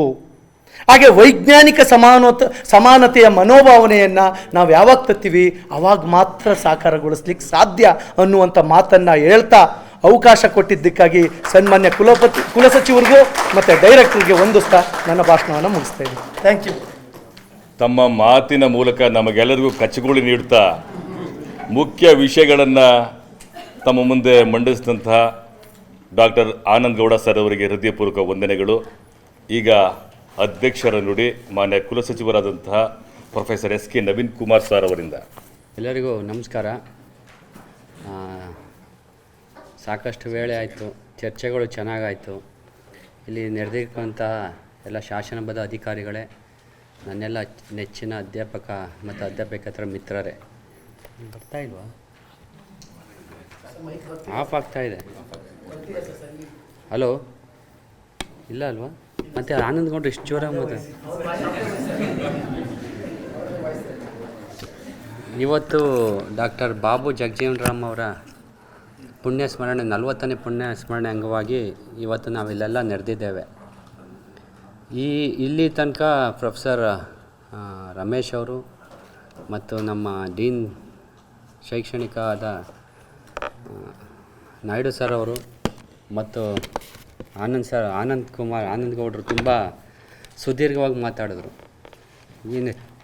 ಏನೆಲ್ಲ ಬದಲಾವಣೆಗಳು ಆಗಬೇಕು, ಏನೆಲ್ಲ ಆಗಬೇಕು, ಮುಂದೆ ಏನಾಗಬೇಕು ಅಂತ ಸುದೀರ್ಘವಾಗಿ ಬಾಬು ಜಗಜೀವನ್ ರಾಮ್ ಅವರ ಪುಣ್ಯ ಸ್ಮರಣೆಯಲ್ಲಿ ಒಂದು ವಿಶೇಷವಾದಂಥ ಚರ್ಚೆಗಳೇ ಆಯಿತು. ಮೊನ್ನೆ ಇವರು ಶಿವಕುಮಾರ್ ಸ್ವಾಮಿ ಅವರು 2 ದಿನದ ನ್ಯಾಷನಲ್ ಕಾನ್ಫರೆನ್ಸ್ ಮಾಡೋದು ಅಂಬೇಡ್ಕರ್ ಮತ್ತು ರೀಥಿಂಕಿಂಗ್ ಅಂತ. ಆವತ್ತೊಂದು ದಿನ ಈ ವಿಚಾರಗಳು ಸಹ ಚರ್ಚೆ ಬಂದು ಸುದೀರ್ಘವಾಗಿ 2 ಗಂಟೆಗಳು ಚರ್ಚೆ ಮಾಡಿದ್ವಿ ನಾವು. 5-4 ಚರ್ಚೆ ಆಗಿ 7 ಗಂಟೆ ತನಕ ಚರ್ಚೆ ಮಾಡಿ ಅದನ್ನು ನಾಳೆಗೆ ಪ್ರೊಫೆಸರ್ ಸೋಮಶೇಖರ್ ಅವರು ಅಂಬೇಡ್ಕರ್ ಅಧ್ಯಯನ ಸಂಸ್ಥೆ ಮೈಸೂರು ವಿಶ್ವವಿದ್ಯಾಲಯ ಅವರು ಒಂದು ಸಲ ಮಾತಾಡಿದ್ರು. ಅವ್ರು ಮಾತಾಡುವಾಗ ಮತ್ತೆ ನನ್ನ ಭಾಷಣ ಬಂದಾಗ ನಾನು ಕೇಳಿದೆ, ನೀವೆಲ್ಲ ಏನು ಮಾತಾಡಿದ್ರಿ ಅದ್ರ ಬಗ್ಗೆನೇ. ಇವತ್ತು ನಮ್ಮ ದೇಶದಲ್ಲಿ ಬಡತನ ಇಲ್ಲ, ಬಡತನ ಸೃಷ್ಟಿಯಾಗಿದೆ. ಆನಂದ್ ಗೌಡ್ರು ಹೇಳಿದ್ದು ಕರೆಕ್ಟು. ಯಾಕಂದರೆ ಯಾವ ದೇಶದಲ್ಲಿ ನೀರಿಗೋಸ್ಕರ ಕಚ್ಚಾಡ್ತೀವಿ, ಯಾವ ದೇಶದಲ್ಲಿ ಭಾಷೆಗೋಸ್ಕರ ಕಚ್ಚಾಡ್ತೀವಿ, ಯಾವ ದೇಶದಲ್ಲಿ ಜಾತಿ ಧರ್ಮ ಅಂತ ಎಲ್ಲಿರುತ್ತೋ ಅದೆಲ್ಲ ಅನಾದಿ ಕಾಲದಿಂದ ಬ್ರಿಟಿಷರು ಬರೋದಕ್ಕೂ ಅದೇ ಕಾರಣ. ಮತ್ತೆ ನಾವು ಒತ್ತ ಹೇಳಬೇಕಾಗಿಲ್ಲ, ಇವತ್ತು ಅದೇ ನಡೀತಾ ಇದೆ. ಜಾತಿ ರಾಜಕಾರಣ ಜಾಸ್ತಿ ಆಗಿದೆ, ಮಠಮಾನ್ಯಗಳು ಜಾಸ್ತಿ ಆಗ್ತಾಯಿದೆ ಮತ್ತು ಪ್ರತಿ ಹಂತದಲ್ಲೂ ತನ್ನ ಜಾತಿಯನ್ನು ವೃದ್ಧಿ ಮಾಡುವಂಥ ನಿಟ್ಟಿನಲ್ಲಿ ಎಲ್ಲ ವಿದ್ಯಾವಂತರು ಒಂದುಗೂಡಿದ್ದೀವಿ. ಅದರಲ್ಲಿ ನೇರವಾಗಿ ಹೇಳ್ತಾ ಇದ್ದೀನಿ, ಅದರಲ್ಲಿ ಮುಚ್ಚುಮರೆ ಏನಿಲ್ಲ. ಹಿಂದೆ ನಾವು ಚಿಕ್ಕವರಾಗಿದ್ದಾಗ ಎಲ್ಲೋ ಒಂದು 4 ಮಠಗಳು ನೋಡ್ತಿದ್ವಿ ಅಷ್ಟೇ. ಇತ್ತೀಚೆಗೆ ಎಲ್ಲ ಜಾತಿಗಳಲ್ಲಿ ಎಲ್ಲ ಮಠಮಾನ್ಯಗಳು ನಮಗೂ ಬೇಕು ನಾವು ಬೇಕು ಹಂಗೆ ಅಂತಲ್ಲಿ ತುಂಬ ದೊಡ್ಡ ಮಟ್ಟದಲ್ಲಿ ಆಗ್ತಾಯಿದೆ. ಅದಕ್ಕೆ ನಾನು ಕೇಳಿದೆ, ರಾಜಕೀಯಕ್ಕೆ ಒಂದು ಸ್ವಲ್ಪ ಹೇಗೆ ಸರ್ಜರಿ ಮಾಡಬೇಕು ಅಂತ. 80-90 ವರ್ಷ ಆದರೂ ರಾಜಕೀಯದಲ್ಲಿರ್ತಾರೆ, ಪಾಲ್ಗೊಳ್ಳುವಿಕೆ ಕಡಿಮೆ, ಕುಟುಂಬ ರಾಜಕಾರಣ ಭಾಳ ಒಂದು ನಿಜವಾದಂಥ ಒಂದು ದೊಡ್ಡ ಸಮಸ್ಯೆ ಅಂತ ಹೇಳ್ಬೇಕು. ಯಾಕಂದರೆ ತನ್ನ ಮಗ ಮೊಮ್ಮಗ ಇನ್ನು ಹೊಟ್ಟೆಲಿರೋ ಮಗುಗೆ ಆಲ್ರೆಡಿ ರಿಸರ್ವ್ ದ ಕಾನ್ಸ್ಟಿಟ್ಯುನ್ಸೀಸ್. ಅದಕ್ಕೆ ಕಾರಣ ಆನಂದ್ ಗೌಡ್ರು ಹೇಳಿದ್ರು ನಾವುಗಳೇ ಕಾರಣ. ಯಾಕಂದರೆ ಒಂದು ವಿಶೇಷವಾಗಿ ಎಲೆಕ್ಷನ್ ಅಂತ ಬಂದಿರೋದು ಕಾನ್ಸ್ಟಿಟ್ಯೂಷನಲ್ಲಿ ನೀವು ಅದನ್ನು ಸರಿಯಾಗಿ ಉಪಯೋಗಿಸ್ಕೊಳ್ಳಿಲ್ಲ ಅಂದರೆ ನಾವೇ ವೋಟ್ ಮಾಡಿ ನಾವೇ ಮಾತಾಡೋದ್ರಲ್ಲಿ ಅರ್ಥ ಇಲ್ಲ ಅಂತ ಅವ್ರು ಹೇಳಿದ್ರು. ಅದು ನಿಜವಾಗ್ಲೂ ಅದು ಅದರಲ್ಲಿ ಏನು ಬೇಕು, ಅರ್ಹತೆ, ಏಜು ಲಿಮಿಟು ಮತ್ತು 1 ಸಾರಿ ಅಥವಾ 2 ಸಾರಿ ಮಾತ್ರ ಗೆಲ್ಲುವಂಥ ಒಂದು ಸಿಸ್ಟಮ್ ಕಾನ್ಸ್ಟಿಟ್ಯೂಷನ್ಗೆ ಸರ್ಜರಿ ಆಗಬೇಕು. ಅದನ್ನು ನಾನು ಮಾತಾಡುವಾಗ ಅವ್ರನ್ನ ಹತ್ರ ಕೇಳಿದೆ, ಅವರು ಒಂದಷ್ಟು ಆನ್ಸರ್ ಕೊಟ್ಟರು. ಸದ್ಯ ಚರ್ಚೆ ನಡೀತಾ ಇದೆ, ಆರ್ಟಿಕಲ್ರೆಲ್ಲ ಅಮೆಂಡ್ಮೆಂಟ್ ಆಗಬೇಕು, ಅದೆಲ್ಲ ಮುಂದಿನ ದಿನಗಳಾಗ್ತದೆ ಅಂತ. ಯಾಕಂದರೆ ಮುಂದೆ TN ಶೇಷನ್ ಅವ್ರು ಬರೋಕ್ಕಿಂತ ಮುಂಚೆ ತುಂಬ ಖರ್ಚು ವೆಚ್ಚಗಳು ಜಾಸ್ತಿ ಆಗ್ತಿತ್ತು. ಅವ್ರು ಬಂದ ಮೇಲೆ ರಿಫಾರ್ಮ್ ಮಾಡಿದ್ರು ಅವ್ರ ಎಲೆಕ್ಷನ್ಸು. ಮತ್ತು ಮುಂದಿನ ಹಂತದಲ್ಲಿ ಮುಂದೆ ದೊಡ್ಡ ಯಾವುದಾದ್ರು ಅಧಿಕಾರಿ ಬಂದು ಎಲಿಜಿಬಿಲಿಟಿ ಮತ್ತು ಎಷ್ಟು ವರ್ಷಕ್ಕೆ ಮಾತ್ರ ಅವ್ರಿಗೆ ನಿಲ್ಲುವಂಥ ಒಂದು ಇದು ಅರ್ಹತೆ ಮತ್ತು ವಿದ್ಯಾರ್ಹತೆ ಏಜ್ ಲಿಮಿಟ್ ಎಲ್ಲ ಬರ್ತದೆ ಅಂತ ನಾವು ಆಶಯ ಪಡ್ಕೊಳ್ತೀವಿ. ಅದಕ್ಕಿಂತ ಮುಂಚೆ ಹೆಚ್ಚಾಗಿ ಸಂವಿಧಾನದಲ್ಲಿ ಕೊಟ್ಟಿರುವಂತಹ ಒಂದು ಏನಿದೆ ನಮಗೆ ಹಕ್ಕುಗಳನ್ನ ಸರಿಯಾಗಿ ಉಪಯೋಗಿಸ್ಕೊಂಡ್ರೆ ಈ ದೇಶದಿಂದ ಏನು ನಾವು ಇವತ್ತು ಪದಗಳನ್ನ ಉಪಯೋಗಿಸ್ಬೇಡಿ ಅಂತ ಹೇಳ್ತಾರೆ, ದಲಿತರು ಅಂತ ಹೇಳ್ಬೇಡಿ ಅಂತಾರೆ, ಅದು ಅಲ್ಲಿ ಹರಿಜನ್ ಅಂತ ಆಯಿತು, ದಲಿತ ಆಯಿತು, ಅಸ್ಪೃಶ್ಯ ಅಂತ ಆಯಿತು, ಹಿಂದುಳಿದವರು ಅಂತ ಆಯಿತು. ಎಷ್ಟು ವರ್ಷ ನಾವು ಹೇಳ್ತಾ ಕೂತ್ಕೊಳ್ಳೋದು? ಈಗ 79 ವರ್ಷ ಆಯಿತು, 21ನೇ ಶತಮಾನ ಡಿಜಿಟಲ್ ಯುಗ. ಈಗಲೂ ನಾವು ಹೇಳ್ತಾ ಕೂತ್ಕೊಂಡ್ರೆ ಇದು ಅಲ್ಲಿ ಅರ್ಥ ಇಲ್ಲ. ಮತ್ತು ಜಾಸ್ತಿ ಏನು ಮಾತಾಡೋಕ್ಕೋಗಲ್ಲ. ಈಗ ಬಾಬು ಜಗಜೀವನ್ ರಾಮ್ ಬಗ್ಗೆ ನಮ್ಮ ರಮೇಶ್ ಸರು ಮತ್ತು ಆನಂದ್ ಅವರು ವಿಸ್ತೃತವಾಗಿ ಮತ್ತು ನಾಯ್ಡು ಸರ್ ಮಾತಾಡಿದ್ದಾರೆ. ಮುಂದೆನೂ ಸಹ ಮೇಡಮ್ ಶರಣಮ್ಮ ಅವರು ಕೇಳ್ಕೊಳ್ತೀನಿ, ಮುಂದಿನ ದಿನಗಳ ಆಚೆಯಿಂದ ವಿಶೇಷ ಆಹ್ವಾನಿತರನ್ನ ಆಹ್ವಾನಿಸಿ ಒಂದು ದಿನದ ಕಾರ್ಯಾಗಾರ ಮಾಡಿ ಎಲ್ಲರೂ ಪಾಲ್ಗೊಳ್ಳಿ. ಮತ್ತು ಈ ಥರ ಪುಣ್ಯ ಸ್ಮರಣೆ ಮತ್ತು ಹುಟ್ಟುಹಬ್ಬ ಆಚರಣೆ ಏನಕ್ಕೆ ಮಾಡ್ತೀವಿ ಅಂದರೆ ಅಟ್ಲೀಸ್ಟ್ ಅವತ್ತಿನ ದಿನ ನಾವು ನೆನೆಸ್ಕೊಂಡ್ರೆ ನಾವು ಮತ್ತೆ ರೀಚಾರ್ಜ್ ಆಗ್ಬೋದು ಬ್ಯಾಟ್ರಿನ, ನಮ್ಮ ಇರೋಂಥ ಮಾನಸಿಕ ಬ್ಯಾಟ್ರಿಗಳನ್ನ ರೀಚಾರ್ಜ್ ಮಾಡ್ಬೋದು ಅಂತ. ಇಲ್ಲ ಇವ್ರನ್ನೂ ಮರ್ತ್ಕೊಂಡ್ರೆ ಮತ್ತು ಇತ್ತೀಚಿನ ದಿನಗಳಿಗೆ ಎಲ್ಲ 79 ವರ್ಷ ಆದಮೇಲೆ ಇವರೆಲ್ಲ ಸ್ವತಂತ್ರ ಆದಮೇಲೆ ಬಂದಂಥ, ಸ್ವತಂತ್ರ ಪೂರ್ವದಲ್ಲಿ ಬದಲಾವಣೆ, ಸ್ವತಂತ್ರ ಆದ ನಂತರ ಬಂದಂಥ ಡಾಕ್ಟರ್ BR ಅಂಬೇಡ್ಕರ್ ಅವರಾಗಲಿ ಮತ್ತು ಗಾಂಧಿಯವರಾಗಲಿ ಜಗಜೀವನ್ ರಾಮ್ ಅವರಾಗಲಿ ಮತ್ತು ಈಗ ಯಾಕೆ ಆಗ್ತಾಯಿಲ್ಲ ಅಂಥ ನಾಯಕರುಗಳು ಹುಟ್ಟಾಗ್ತಾಯಿಲ್ಲ ಅಂತೇಳಿ ನಾವು ಥಿಂಕ್ ಮಾಡಬೇಕಾಗ್ತದೆ. ಮತ್ತು ನಮ್ಮಲ್ಲೂ ಈ ಥರ ಒಬ್ಬ ಹುಟ್ಟಬೇಕಾಗ್ತದೆ ಮುಂದೆ. ಮತ್ತು ಮುಂದೆ ಈ ಥರ ರಿಫಾರ್ಮ್ಸ್ ಮಾಡೋದಕ್ಕೆ ಮಾರ್ಗದರ್ಶನಗಳು ಬೇಕಾಗ್ತದೆ. ಅದು ಹುಡ್ತಾರೋ ಬಿಡ್ತಾರೋ, ಬಟ್ ನಮ್ಮ ಹುಟ್ಟಿನಲ್ಲೇ ನಾವು ಚಿಂತನೆಗಳು ಮಾಡಿದ್ರೆ ಮತ್ತೆ ಜಗಜೀವನ್ ರಾಮ್ ಹುಡ್ತಾರೆ, ಅಂಬೇಡ್ಕರ್ ಹುಡ್ತಾರೆ, ಬಸವಣ್ಣನೂ ನಮ್ಮ ಚಿಂತನೆ ಮೂಲಕ ಹುಟ್ಟಬೇಕು ಹೊರತು ನಾವು ಫಿಸಿಕಲಾಗಿ ಹುಟ್ಟಿ ಅಂತ ಹೇಳೋಕ್ಕೂ ಆಗಲ್ಲ. ಕಾಲಗಳು ಈಗ ಏನು ಅಂತ ನಿಮಗೆ ಗೊತ್ತು. ಆದ್ದರಿಂದ ನನಗೆ ಅವಕಾಶ ಮಾಡಿಕೊಟ್ಟ ನಿಮ್ಮೆಲ್ಲರಿಗೂ ತಿಳಿಸ್ತಾ ಬಾಬು ಜಗಜೀವನ್ ರಾಮ್ ಅವರ ಚಿಂತನೆಗಳು ಪಸರಿಸಲಿ, ಎಲ್ಲರೂ ಒಳ್ಳೆಯದಾಗಲಿ ಅಂತ 2 ಮಾತು. ಜೈ ಹಿಂದ್, ಜೈ ಕನ್ನಡ. ಡಾಕ್ಟರ್ ಬಾಬು ಜಗಜೀವನ್ ಅವರವರ ಚಿಂತನೆಗಳು ಎಲ್ಲ ಕಡೆ ಪಸರಿಸಲಿ ಅಂತ ಹೇಳ್ತಾ ತಮ್ಮ ಮಾತುಗಳನ್ನು ಆಡಿದಂಥ ಮಾನ್ಯ ಕುಲಸಚಿವರಾದಂಥ professor SK Naveen Kumar sir ಅವರಿಗೆ ಹೃದಯಪೂರ್ವಕ ವಂದನೆಗಳು. ಈಗ ವಂದನಾರ್ಪಣೆ ಸಮಯ. Doctor J. ಚಂದ್ರಶೇಖರ್ ಸರ್, ಸಹ ಪ್ರಾಧ್ಯಾಪಕರು, ಪರಿಸರ ವಿಜ್ಞಾನ ಅಧ್ಯಯನ ಮತ್ತು ಸಂಶೋಧನೆ ವಿಭಾಗ. ಡಾಕ್ಟರ್ ಬಾಬು ಜಗಜೀವನ್ ರಾಮ್ ಅವರವರು ಹಸಿರು ಕ್ರಾಂತಿಯ ಹರಿಕಾರ ಎನಿಸಿಕೊಂಡಿದ್ದರು. ಅವರ ನೆನಪಿಗಾಗಿ ಈಗ ವೇದಿಕೆಯಲ್ಲಿರುವ ಗಣ್ಯರಿಗೆ ವಂದನಾರ್ಪಣೆ ಜೊತೆಗೆ ಈ ಗಿಡಗಳನ್ನು ಅವರಿಗೆ ನೀಡಬೇಕಾಗಿ ಶರಣಮ್ಮ ಮೇಡಮ್ ಅವರು ಅಂದ್ಕೊಂಡಿದ್ದಾರೆ. ದಯಮಾಡಿ ಅದನ್ನು ನೀಡಬೇಕಾಗಿ ವಿನಂತಿ.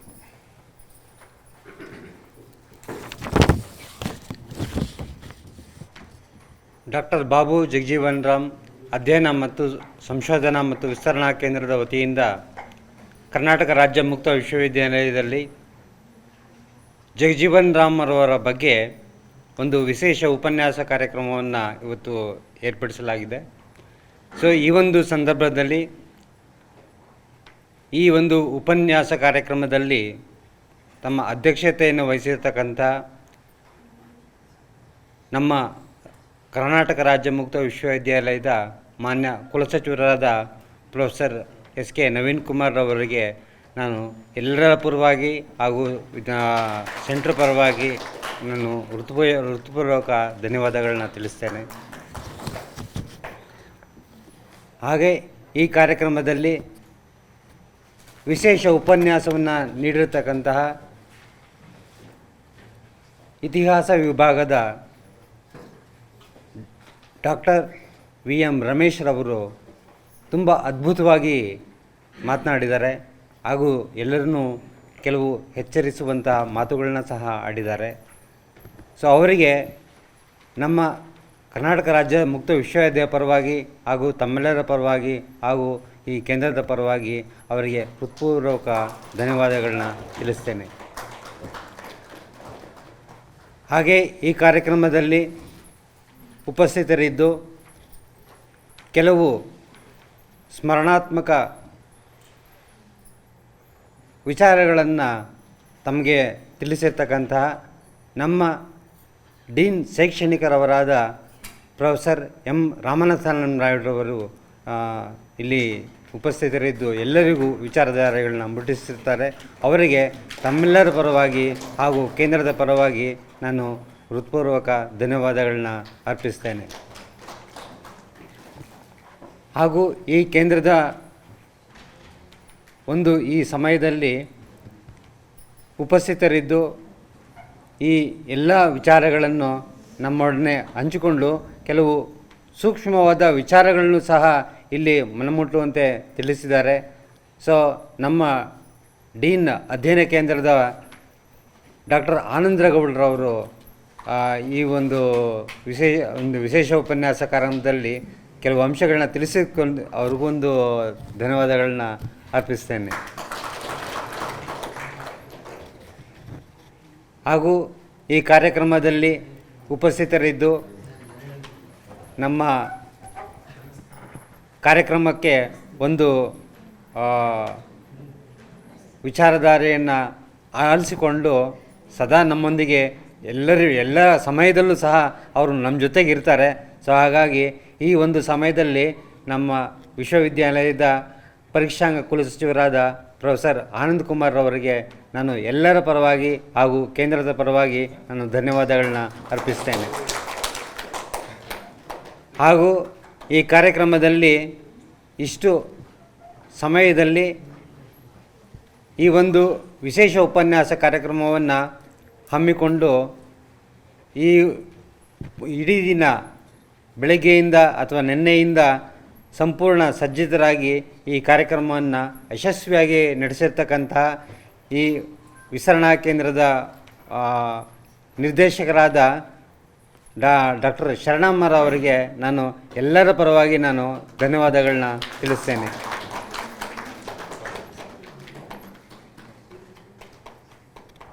ಹಾಗೂ ಈ ಕಾರ್ಯಕ್ರಮದಲ್ಲಿ ಉಪಸ್ಥಿತರಿರುವ ನನ್ನ ಎಲ್ಲ ನೆಚ್ಚಿನ ಅಧ್ಯಾಪಕ ಹಾಗೂ ಅಧ್ಯಾಪಕೇತರ ವರ್ಗದವರಿಗೂ ಹಾಗೂ ದೃಶ್ಯ ಮಾಧ್ಯಮದ ವಿಭಾಗದವರಿಗೂ ಹಾಗೂ ಎಲ್ಲ ಪರೋಕ್ಷವಾಗಿ ಪ್ರತ್ಯಕ್ಷವಾಗಿ ಈ ಕಾರ್ಯಕ್ರಮಕ್ಕೆ ಸಹಕರಿಸಿದ ಎಲ್ಲರಿಗೂ ನಾನು ಧನ್ಯವಾದಗಳನ್ನ ಅರ್ಪಿಸ್ತಾ ವಿರಮಿಸ್ತೇನೆ.